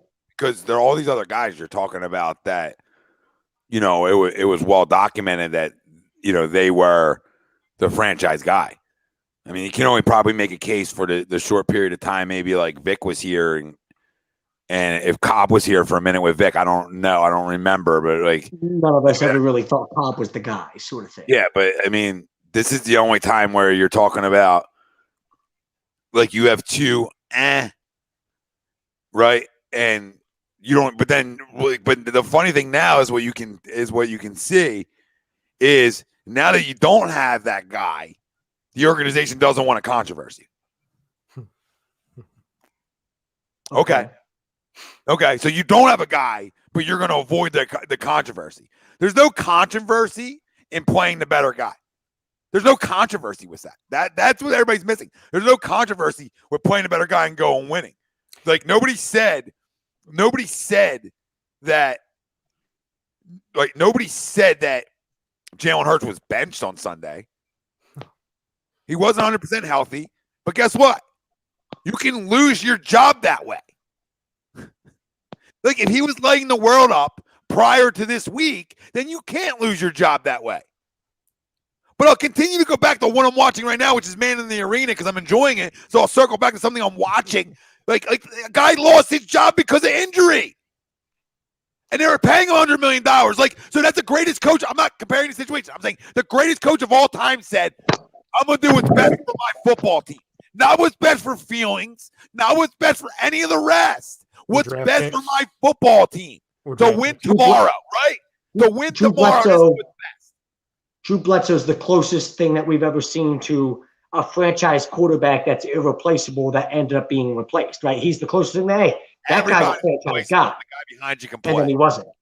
If the guy behind you's good and a chance to be better than you, everybody's replaceable. So it depends on what the organization wants. Do you want to win football games and give yourself a better chance? Or do you feel like you owe something to somebody? And if this is the case where they feel like they owe something to Jalen Hurts, then time's theirs, man. Like, I mean, I'm not going to yell and scream from it because. What do you think? What do you think the organization wants? What do you think? If you're sitting here looking at it, what do you think? If we're saying Jeffrey Lurie wants to ride the rest of the season with Jalen Hurts, but Howie Roseman wants to ride the rest of the season with Gardner Minshew, who do you think wins in that debate? Well, I think they're so worried about how people look at them and perceive them that I don't think they want anything close to what happened last year happening again. Well, and Jeffrey Lurie was the biggest voice in the room to go get Hurts. Yeah, but fuck him. You know what? He's the owner. He's the goddamn team. No, I agree. I don't give a fuck. No, great. You own the motherfucking team. You have money. You fucking have money because you understand how to make money. I don't need you making football decisions. You make money. The problem is the guy that makes football decisions also understands money because whatever. That dynamic is it's its own fucking thing. But I don't need Jeffrey Lurie being like, oh, well, I make the decisions around it. No, fuck you. You fucking ran a goddamn company that allowed you to have a fucking trust fund because your daddy ran it well enough to give you fucking money when he fucking died and pass it down where you had the money to fucking own an NFL team. I don't need you making personnel decisions. But if that's where we're at and you're telling me that's the case, fuck that. This is Norman Brayman all over again. That's what it is. When Norman Brayman was getting his haircut at a fucking barbershop in Philly, Tom can tell you this firsthand because you weren't alive, Ryan, but there was Philadelphia fans, Eagles fans that showed up outside the barbershop where Norman Brayman was getting his haircut and were like, hey, Brayman, I got your haircut right here sort of thing. because there was all these rumors about all these different things about what might happen with the organization going forward because Braman was such a dipshit. And that's where I'm at right now with Jeffrey Lurie. I'm almost at that point. You know how fucking stupid it is to sit here and say that a billionaire that owns a football team gets to make all your fucking personnel decisions? He's just supposed to sit there and shut the fuck up and hire somebody that he trusts to do it. He trusts Howie to do it, but all of us fucking know that Howie's fucking nonsense. Kyle, I'm not disagreeing with Zach in the sense that Lurie should have it. My point is, he does have it. Yeah, your Fuck point that. isn't. So how do you stop it, Hold Ryan? on. His point. Your point isn't he should or shouldn't. He has it. Now I'm going to say I'm going to tell you how you're both wrong for a minute. Damn it! I'm trying to tell you because it doesn't matter. He wants a guy who can throw the football. So what he's learning is the one guy can't. So maybe it saves us, right? To your point, like okay, maybe he wanted Jalen Hurts, but he wants to air it out. We know this about Jeffrey Lurie. So there's no way Jeffrey Lurie watched yesterday and said to himself, "Oh, I can't wait to get Jalen back." Like I don't know. We don't know who's on whose side, right? We don't know if Howie really wanted Jalen. We don't know if Jeffrey really wanted Jalen. We don't know the truth to that one. We're just going off what we hear, right? So we're going off what we hear. So we don't know if both of them wanted them, which wouldn't surprise me. Mm-hmm. But we do know to be factual is how much Jeffrey Lurie wants to be able to throw the football. Yep. Okay. And he's the owner. So, like, if he wants something, he's going to get it. That's why I think they're of course. But I guess my more thing was, how do you stop that from happening? How do you stop an owner from having way too much say or power? Like, because I don't want to end up in a situation where I think we're Dallas, where like Jerry Jones has say over everything. I don't need that because I don't think Jeffrey Lurie's smart enough or a good enough football person for him to say, I get to say how everything goes. Like, fuck that. I don't want that. So how do you prevent it from getting to there? Is there a way you can do it, or it just is what it is? No, it is what it is. You can't fire an owner. It's just what it is. What it is. It is what it is. You don't think there's people in the organization that he trusts that could talk him down a little bit? The guy he trusts the most is his son. The son's just happy he has a friggin' job because of daddy. And Howie. And the other son, Howie, who the only reason why he still has a job is because of daddy. The two guys that have the most trust are two guys that wouldn't have a job if it wasn't for Jeffrey. So it's a revolving circle of nonsense to where they're going to be loyal to him because of daddy, we still have a job. And if it's not, well, we don't have a job. So they're not going to question it.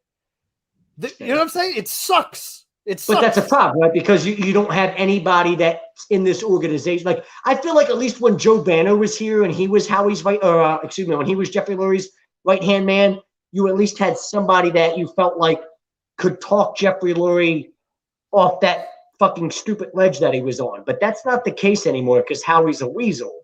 So that's never going to be the case. The last guy not named Howie Roseman that could take Jeffrey Lurie and take him aside and maybe change his opinion was fired week 16, and his name is Chip Kelly. And after that, Jeffrey Lurie got scared to death. He said, "I'm never letting that happen ever again." Tom, I mean, you want to talk about people that are irrelevant. Is Chip Kelly irrelevant in this conversation?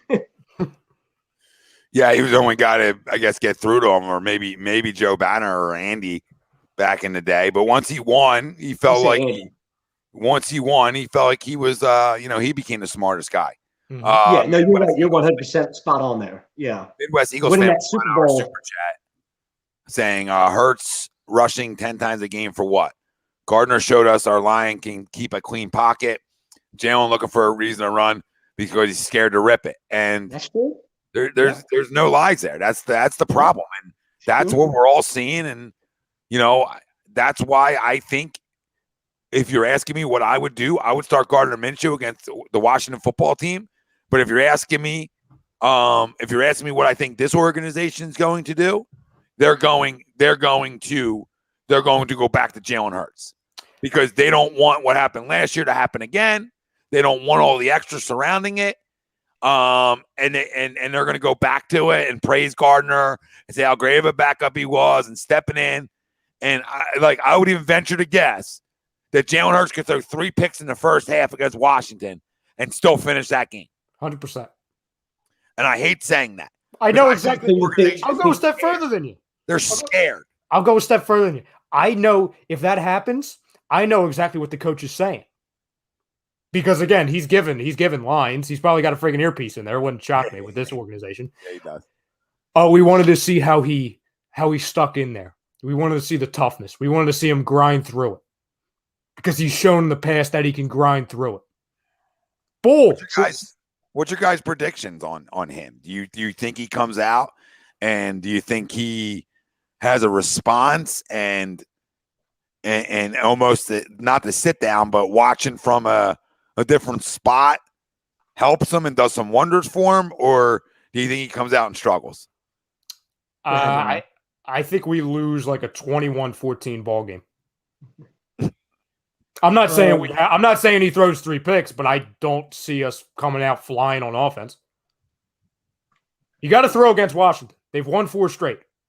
Yeah. You got it.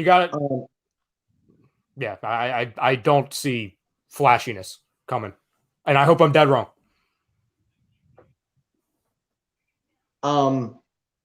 I think this is the game, and I actually had us winning the Giants game and losing the game to Washington, because I think Washington's in a position where Dallas is kind of sputtering right now. Washington's playing the best football in the division, and they're kind of in a position down the stretch. They've got us this week and then Dallas next week. If they beat us this week and Dallas next week, they've got control of the division all of a sudden.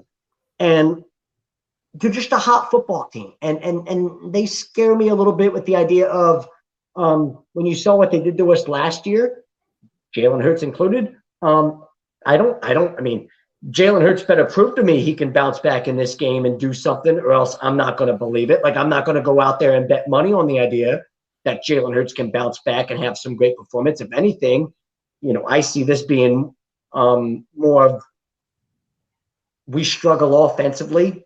I don't, whether Washington moves the ball or not, I don't know, but you couldn't sit here and get me in any way, shape, or form, no matter what stipulation you put on the table, to get me to sit here and think and sit here and tell you with confidence that Jalen Hurts will bounce back against Washington next week or after the bye week and have some type of good performance. No, if anything, it's the performance that it's kind of the straw that breaks the camel's back, right? And it's just kind of the last straw with everything, where you realize kid's not good. It's over. He stinks. At halftime, we're going to Gardner Minshew, and at this point, he just, there's no point in seeing any more of Jalen the rest of the year. We know what he is. I'd love to sit here and tell you that Jalen's going to sit here and become special and win me the final 4 games of the year and we make the playoffs, but that's just not what my eyes tell me. And I think it's more likely that he really struggles against Washington, and we see Gardner Minshew at some point in the second half. Yeah, I don't think there's this guarantee either, as much as I'm critical of him, that he struggles against Washington either. Like, I don't want to get ahead of myself on talking to like the Washington's like this fucking juggernaut that I see being thrown around. Like, listen, they are well coached. They are a good football team, and they're hot at the right time. I agree. Right? And they're hot at the right time, but I'm also not scared of them either. No matter who my quarterback is. Like, I think I can go in and beat them. Right. My point is, I meant because they're hot, right? Like, you're always scared of a hot football team. But remember what they got.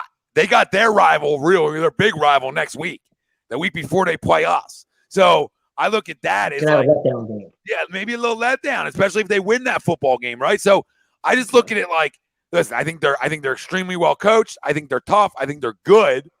But I'm not going to go further than that on them. I think you can beat them. I think he could have a response game. What does that response entail? I don't know. I mean, 170 passing yards, like nothing to crown you on. Maybe he throws 2 touchdowns, doesn't turn the football over. I don't know, but he could. I would venture to lean though that he doesn't. But can we run the ball against Washington the way we've been running the ball as of late? Yeah, I mean, I don't that Zach. I would say I don't see why not. I don't see why not, especially. Today Howard's supposed to be back, and also knowing what we did. Or do you like Kenny Gainwell more? Oh no, Jordan Howard. Jordan Howard's a grown man. No, there's no argument for me. I mean, I'm with, but Kenny. But what is Jordan Howard next year? Or if we're talking about trying to see what guys are, I'm more intrigued if you have seen what Kenny Gainwell can be for me going in the final 4 games, just because I need to know. I don't think Jordan Howard's a part of this roster next year either way. Whether Kenny Gainwell is or not, I don't know. He was a 5th-round pick, but I need to at least figure something out. But he had a good game this past game. Well, what does Jalen Hurts bring to the table? Because you said he had a bad game, and then he says, "Well, we forget what." She said, "Well, we forget what he brings to the table." Well, yeah, I agree. Yeah, I'm with you, Tom. What is that? I want to know what he's feeding us at the table, because I mean, I don't see this. Yeah, I'm with you. Like all these people are talking about the running game. I don't think that like you're making it out to be like if Jalen Hurts doesn't play, we can't run the ball. Well, didn't we run for like over 170 yesterday with like Gainwell and like half of Miles Sanders? Mm-hmm. You know what I'm saying? And like on top of that, like great. Jalen ran for like 80 yards in the Giants game. It does nothing for you when you're throwing 3 picks and you can't throw the ball down the field. So at the end of the day, yeah, like that's why I'm with you with like all these people that talk about and this one. Oh, you guys are just haters. You guys ignore what Jalen actually does, and how positive, how beneficial he can be. No, we're not. Like we just like, what does he do for me? Tell me what he does for me, because I feel like any of these people that try to be like, oh, well, he does this or he does that. It's so easy to exploit their argument and be like, yeah, but that's actually not doing anything for me. Oh, great, he extends plays. Great, he extends plays, and then he throws interceptions at the goal line on 3rd and goal with 8 seconds left. So why does it matter that he extends plays? Big fish, little boat. They said today that they received really good news with Kelce and that they really like his chances in 2 weeks to play. So whatever it was with the knee, it looks like they dodged a bullet, which is good. He's another one, though. If you think he's not here next year, like this, I'm talking about, if we're evaluating guys, is Jason Kelce here next year? He's either probably retired. He's already hinted at retirement. Do I need to like try to find somebody to be his replacement? If there's somebody on the roster, do I need to try to find that person in the next 4 games, or do you ride with Kelce if he's healthy? No, I want to win. I want to put out the best roster that gives us a chance to win. I have a whole off season to figure that out. You know what I'm saying? Do you? Yeah. I'm trying to win 4 football games, or at least 3 of them. I mean, really trying to go 4-0. Yeah. Okay. Until we're mathematically out, I'm not looking to can Herbig play? No, I know Herbig can't play. Well, yeah, I'm with you. I don't know. I don't think Herbig is the guy. That's not what I was saying there. But I mean, like Dickerson, you're saying move Dickerson over and then can you move? I mean, listen, when we drafted Dickerson, let's not lie and act like the idea behind draft. Yeah, we know he could play both guard positions, but let's not lie and act like we didn't think that what his long-term role was going to be was the idea of him possibly being the replacement at center for Kelce. I'm with you. I want to win football games too, but the big picture is important to me too. Mr. Wing, if I can put Dickerson at center the next 4 games and see if he's the guy next year, I'm not opposed to it. Mr. Wing, I'm not gonna have a Herbig debate with you. I'm not gonna do that. Well, I think Herbig's okay. I mean, Herbig's played well at guard, but he's been absolutely atrocious at center. Yeah, like he's a rotational lineman. Yeah. You know what I'm saying? Like he's a guy that you want to have him on your offensive line rotation, because when your guards get hurt, he can play either guard position. Yeah, that's an important role. But yeah, I mean, he's not. Oh, well, he could be our future starting center. No, stop it. Like that's no. I'll leave that to somebody else to have like the friggin' Nate Herbig breakdown. I'm not gonna. If anything, that might be the position. You've got 3 first-round picks. You're going after your best interior offensive lineman with that top pick. Are you not? Like, is that not maybe where you try to head if you're the Eagles with your top first-round pick? No, I got to go defense. I gotta go defense. I gotta go defense bad.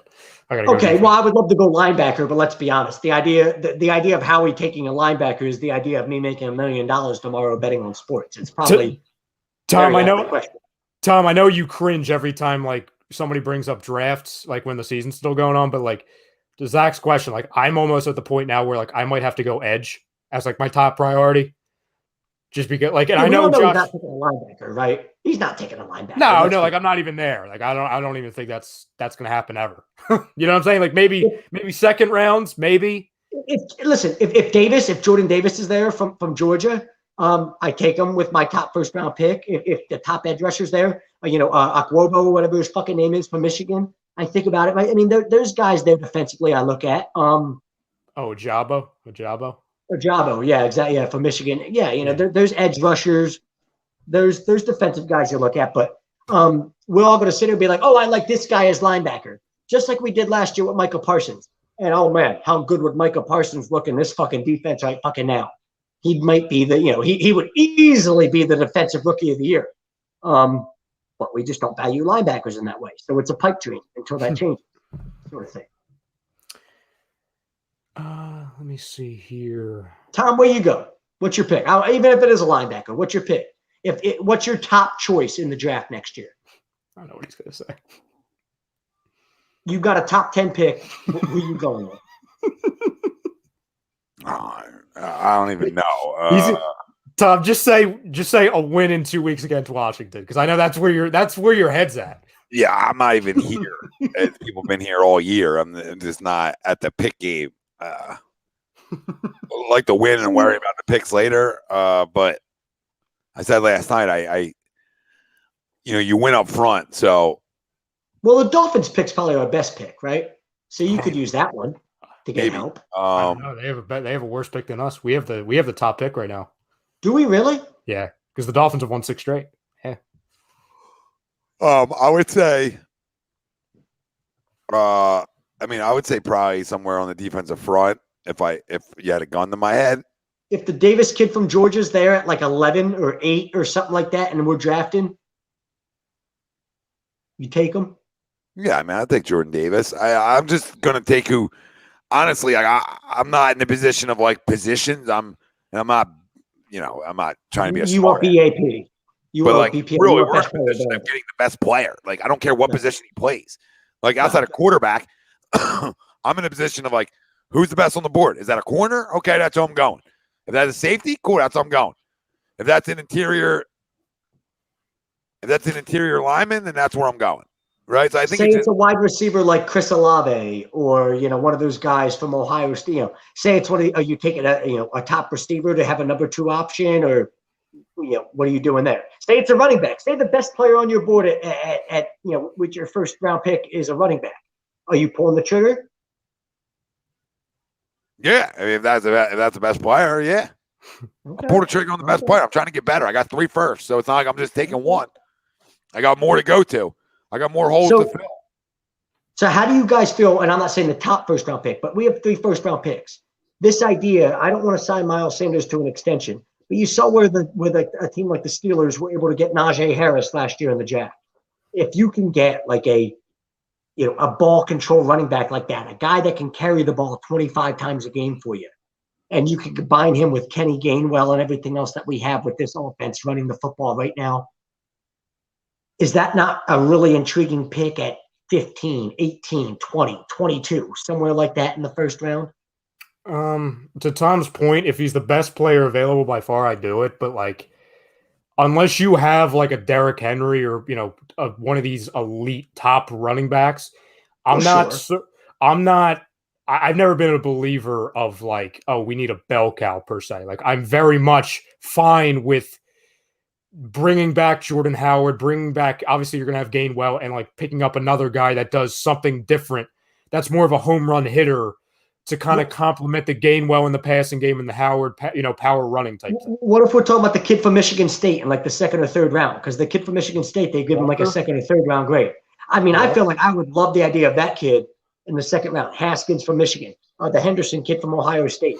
If you can find a way to get them tail into the 1st round, 2nd round, 3rd round, anywhere like that, I mean, you're almost in the idea, like, you've got to take a kid like that, do you not? It really helps this offense. Even if Gardner Minshew's your quarterback, you want a guy that can run the ball 20 to 25 times a game, right? Yeah. Let me read a couple of these. I don't even know, Benny. You'll answer my question, Bill claims. From week 7 to 11, we ranked 8th in red zone, 5th in 3rd downs, 10th in points per game. Hurts was 2nd in yards. Okay, well, that fucking 2nd in yards is the most misleading stat of all time. But okay, I'll ride with you. Number 1 in the entire league in QBR. Okay, that's fun, Bill. That's fun. And if you watch those games, That's cute. he averaged about 20 attempts a game. So what did he progress at, Bill? Because then you said he was progressing. You're progressing at what? Putting the ball in the belly? Because then the next week, right, which is week 12, that you just want to overlook. We don't want to put week 12 in there, right? Because that doesn't add up to his progressing. In week 12, he threw 3 fucking picks. So was he progressing? If we're being honest, Tom, let's ask this. He looked good against the Falcons, and then he looked like absolute fucking garbage. At the very best, he looked like an average quarterback during that time for the next, 9 or 10 weeks. And then what? Like, correct me if I'm wrong. He progressed for what? After week 7, we started running the football. So, of course, the offense is going to look better, right? Yeah, where did he progress individually, though? Did he? Or am I just being a hater? I think he kind of I'm not going to say they took the ball away from him, but they didn't say, hey, you need to carry the offense. We're going to actually use Howard and Sanders and Scott. What to say about him? If you've got to protect him from himself. Well, I said this 2 weeks ago, Zach. I said the ball 40 times. I said this 2 weeks ago, Zach. I said, listen, we have to remember this is the same fan base that every game up until this point, up until the Giants, anytime he threw the ball, the fan base had a panic attack. Oh, why are you not running it? Well, you would want your quarterback to throw, right? Oh, wait, he can't throw. Okay, I get it. You know what I'm saying? Like, he was running. Yes. Yeah. I don't even know if it's the running thing for me as much as, like, I'm fine with you tucking and running when you're electric, but when I see things like what I've seen with my own eyes, like the idea that if Quez Watkins is one-on-one with a defensive back of any kind and there's no over-the-top safety help, pre-snap, there's your read. You're throwing the ball over the top to Quez Watkins just to see if he can make a play. It's back like when you saw Deshaun Jackson one-on-one with the defensive back. If Deshaun Jackson is one-on-one with no over-the-top safety help, that's where you go with the football. And if a big play happens, it happens. If nothing, okay, then it doesn't happen. But that's where you're going with the football because that's the right read and the right play to make. Why at any other time are we over here, trying to force the ball anywhere else? They're giving you that. They're giving you it. Gardner Minshew recognizes pre-snap that they're going to give you that, and he'll make the play, he'll make the throw, or at least try to make the throw. Jalen Hurts has proven to me that he doesn't have the confidence to pull the trigger to try to make that throw. So therefore, that right there tells me I've got everything I need to see. I've got everything. If I want, and we've got young receivers too. Let's not just act like Jalen's the only young player on this offense. You've got young receivers. You've got young offensive line players. There's young players all along this offense, from skill positions to the offensive line to everywhere. And I need to have a guy that's putting all of them in the best position they can be for me to see what they are with my own eyes.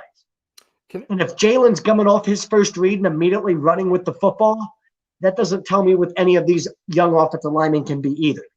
I need Minshew to be able to go through his reads like he did against the Jets and be like, oh, wow, look at the protection he got when he actually was patient and stayed disciplined and went from A to B to C. Can I bring this up real quick since since everybody wants to talk about the Denver game, me included? I brought that up. How it was the best game ever for Hurts. Off the top of your head, you guys know, because people want to talk about numbers, right? We want to talk about numbers. Yeah. You know how many yards he had total? Passing. 140. Passing. 140. 137. Tom? Jalen Hurts passing yards against Denver, since he was a lockdown passing quarterback in that game. He did like 100-something yards. Yeah, 178. 178? Yep. This guy didn't crack in 200. Guy struggles to crack 150. I mean, speak for everybody. Blew out the Lions, right? We blew out the Lions, and everybody was like, oh, look how good Jalen played, and he threw for even less yards in that Lions game, didn't he? Can I just here? Yards in the Lions game. Yeah. Last thing I'll say before, because I want to make sure we get to Sixers before 9. So if everyone wants to talk about numbers, Atlanta passing 264, 3 touchdowns. Good game. We all talk about that. Good game. San Fran could have easily won that game if the guy could throw. 190. Dallas blown out from the second the game started. 326. All garbage time. Can't disagree with Tampa looked really bad. Against Tampa, he looked really bad in primetime. We'll get to Tampa, in a second. Kansas City, 2-touchdown game. Kansas City just let us throw it. 387. Carolina, 198. Tampa Bay, 115. Vegas, 236. Down in that game tremendously. Then you started running the ball.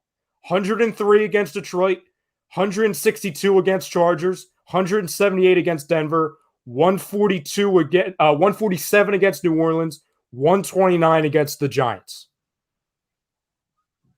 Yeah, he can't throw. No, he can't. I mean, yeah, it's just it's clear. We've been saying that since this time last year, right? I mean, all three of us sat on this show at this time last year and almost said the same thing. If we're just trusting what our eyes are telling us, he cannot throw the ball well enough, consistently enough, at a high enough level to be a guy that wins in this league.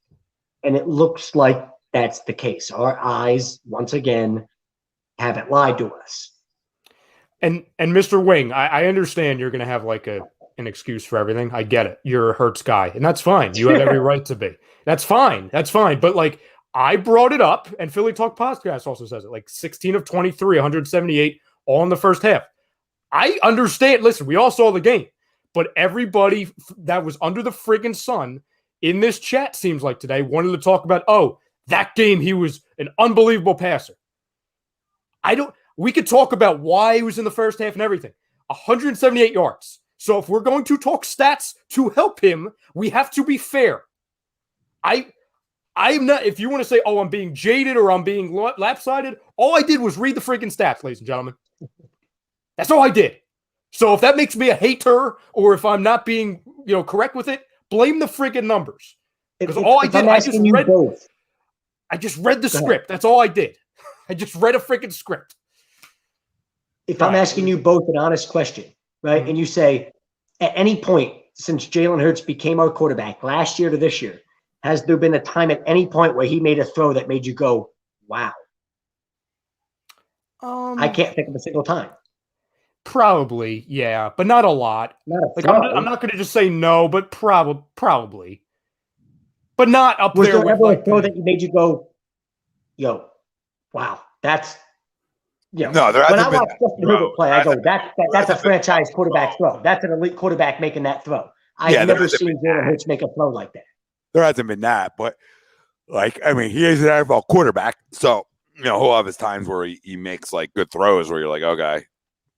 He's sure good throws, right? But I haven't I'm not gonna say a throw that's made me go, wow.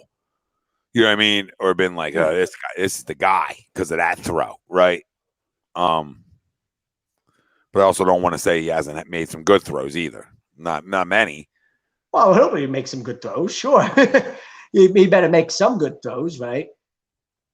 Well, all being fair, I mean, none of us have sat here today and said he's not. This guy is the way. It's not like we're making him in the worst quarterback we've ever seen. We've tried to be fair. Like, the guy, he's average. Maybe he's been above average at best. For us, but like. We've tried to be fair with what our eyes have told us long-term, big picture-wise, and I think that's my point. I haven't watched him make a read and a throw and go, wow, look at the window he just hit that ball into, and the read he made pre-snap to do that, and go, yeah, hey, I need to see more of this guy. That hasn't happened yet.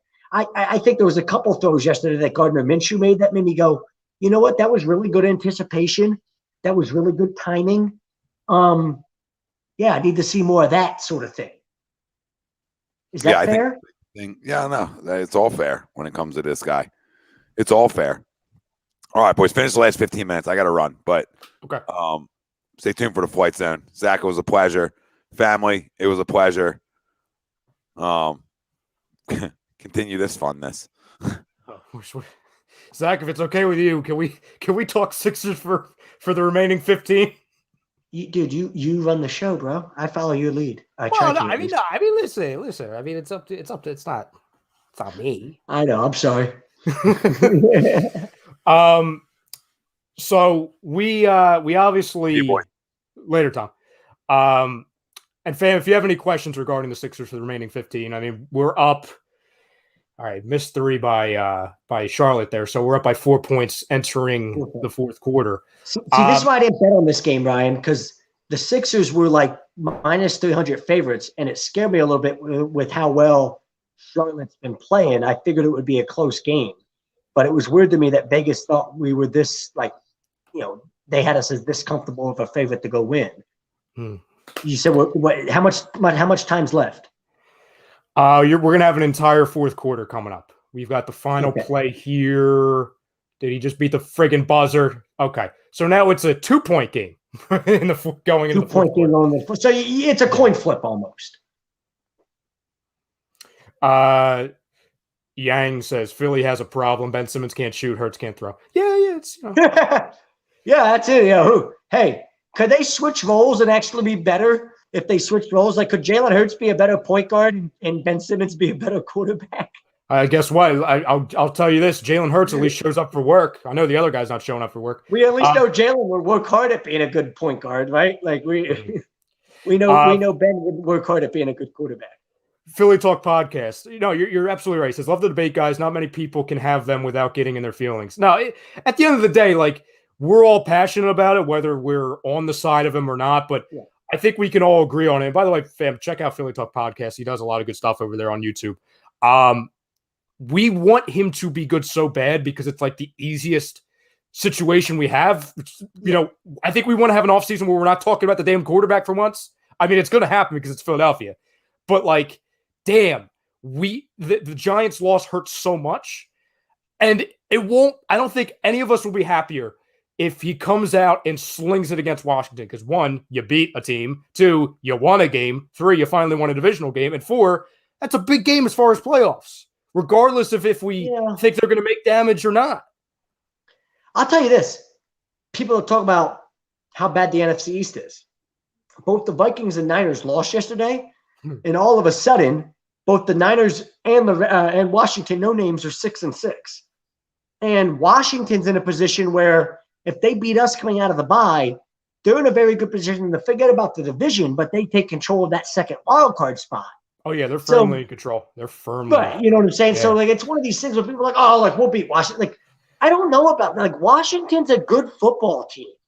I just trust Rivera more than most coaches in the NFL.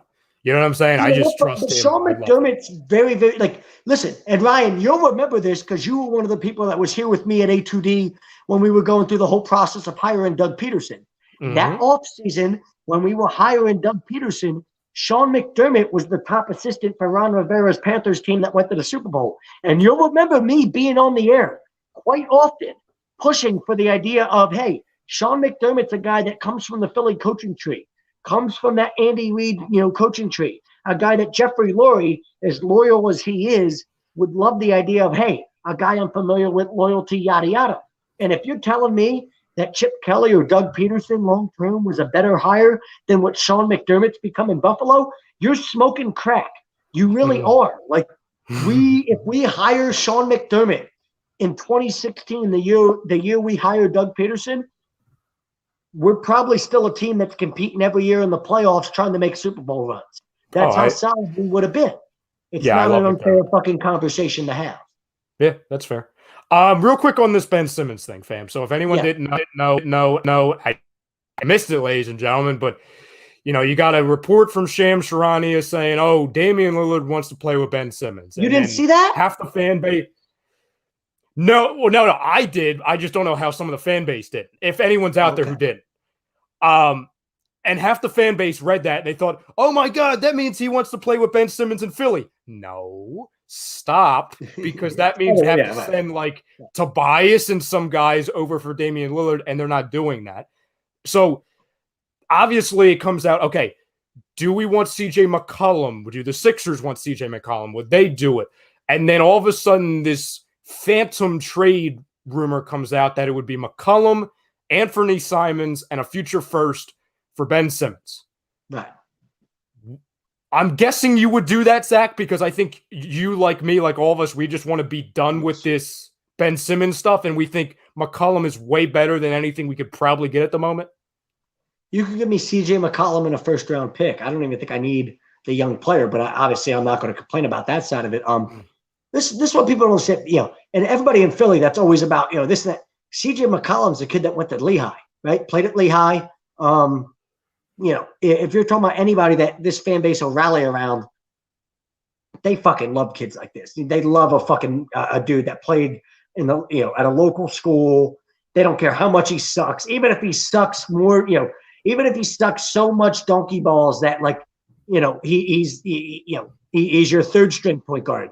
We have fans in this fucking fan base that finds way to rally around him because they just like the fact that they're local kids. At this point, CJ McCollum's doing more for you than Ben Simmons can because Ben Simmons ain't playing at all. So, yeah, and you've got Tyrese Maxey, which is huge. That's huge when it comes to the CJ McCollum conversation because you're almost saying we're going to have McCollum play point, Maxey play the 2, Embiid's at your 3, and then you can find a way with Tobias Harris and the rest of your rotation, Seth Curry and all these guys. You could realistically go small and say we're going to have CJ McCollum, Tyrese Maxey, and Seth Curry on the floor at the same time playing the 1, 2, and 3, and then go Embiid and Tobias Harris. Tobias is your 4, Embiid's your 5, and you're probably still a very dynamic lineup. Like it gives you a lot of flexibility and creativity. I think you're really silly if you're saying no to that deal at this point. So real quick, yeah, I agree with you. I want to make sure we do this because we have 7 minutes before flight zone. Okay. So as soon as this came out, I got three messages from a few viewers because they know I'm like Mr. Trade Machine, and they're like, Ryan, before the show today, come up with a trade that we haven't seen yet that would involve McCollum and Simmons. Okay, so I did it. I want your opinion, Zach. I want the fans' opinion real quick. It's, of course, a 3-team trade, and I'll just start from the bottom, okay? So, the Trailblazers, they get Ben Simmons. This damn friggin' thing won't focus. It's Ben Simmons, it's Shake Milton, and it's Paul Reed, okay? Then, you've got Sacramento in here, and you've got Danny Green, Robert Covington, and a future second via the Sixers. And you're probably thinking, well, damn, Ryan, you just got rid of 1, 2, 3, 4 Sixers. What the hell are you doing? You're getting CJ McCollum, Buddy Hield, and a first-round pick.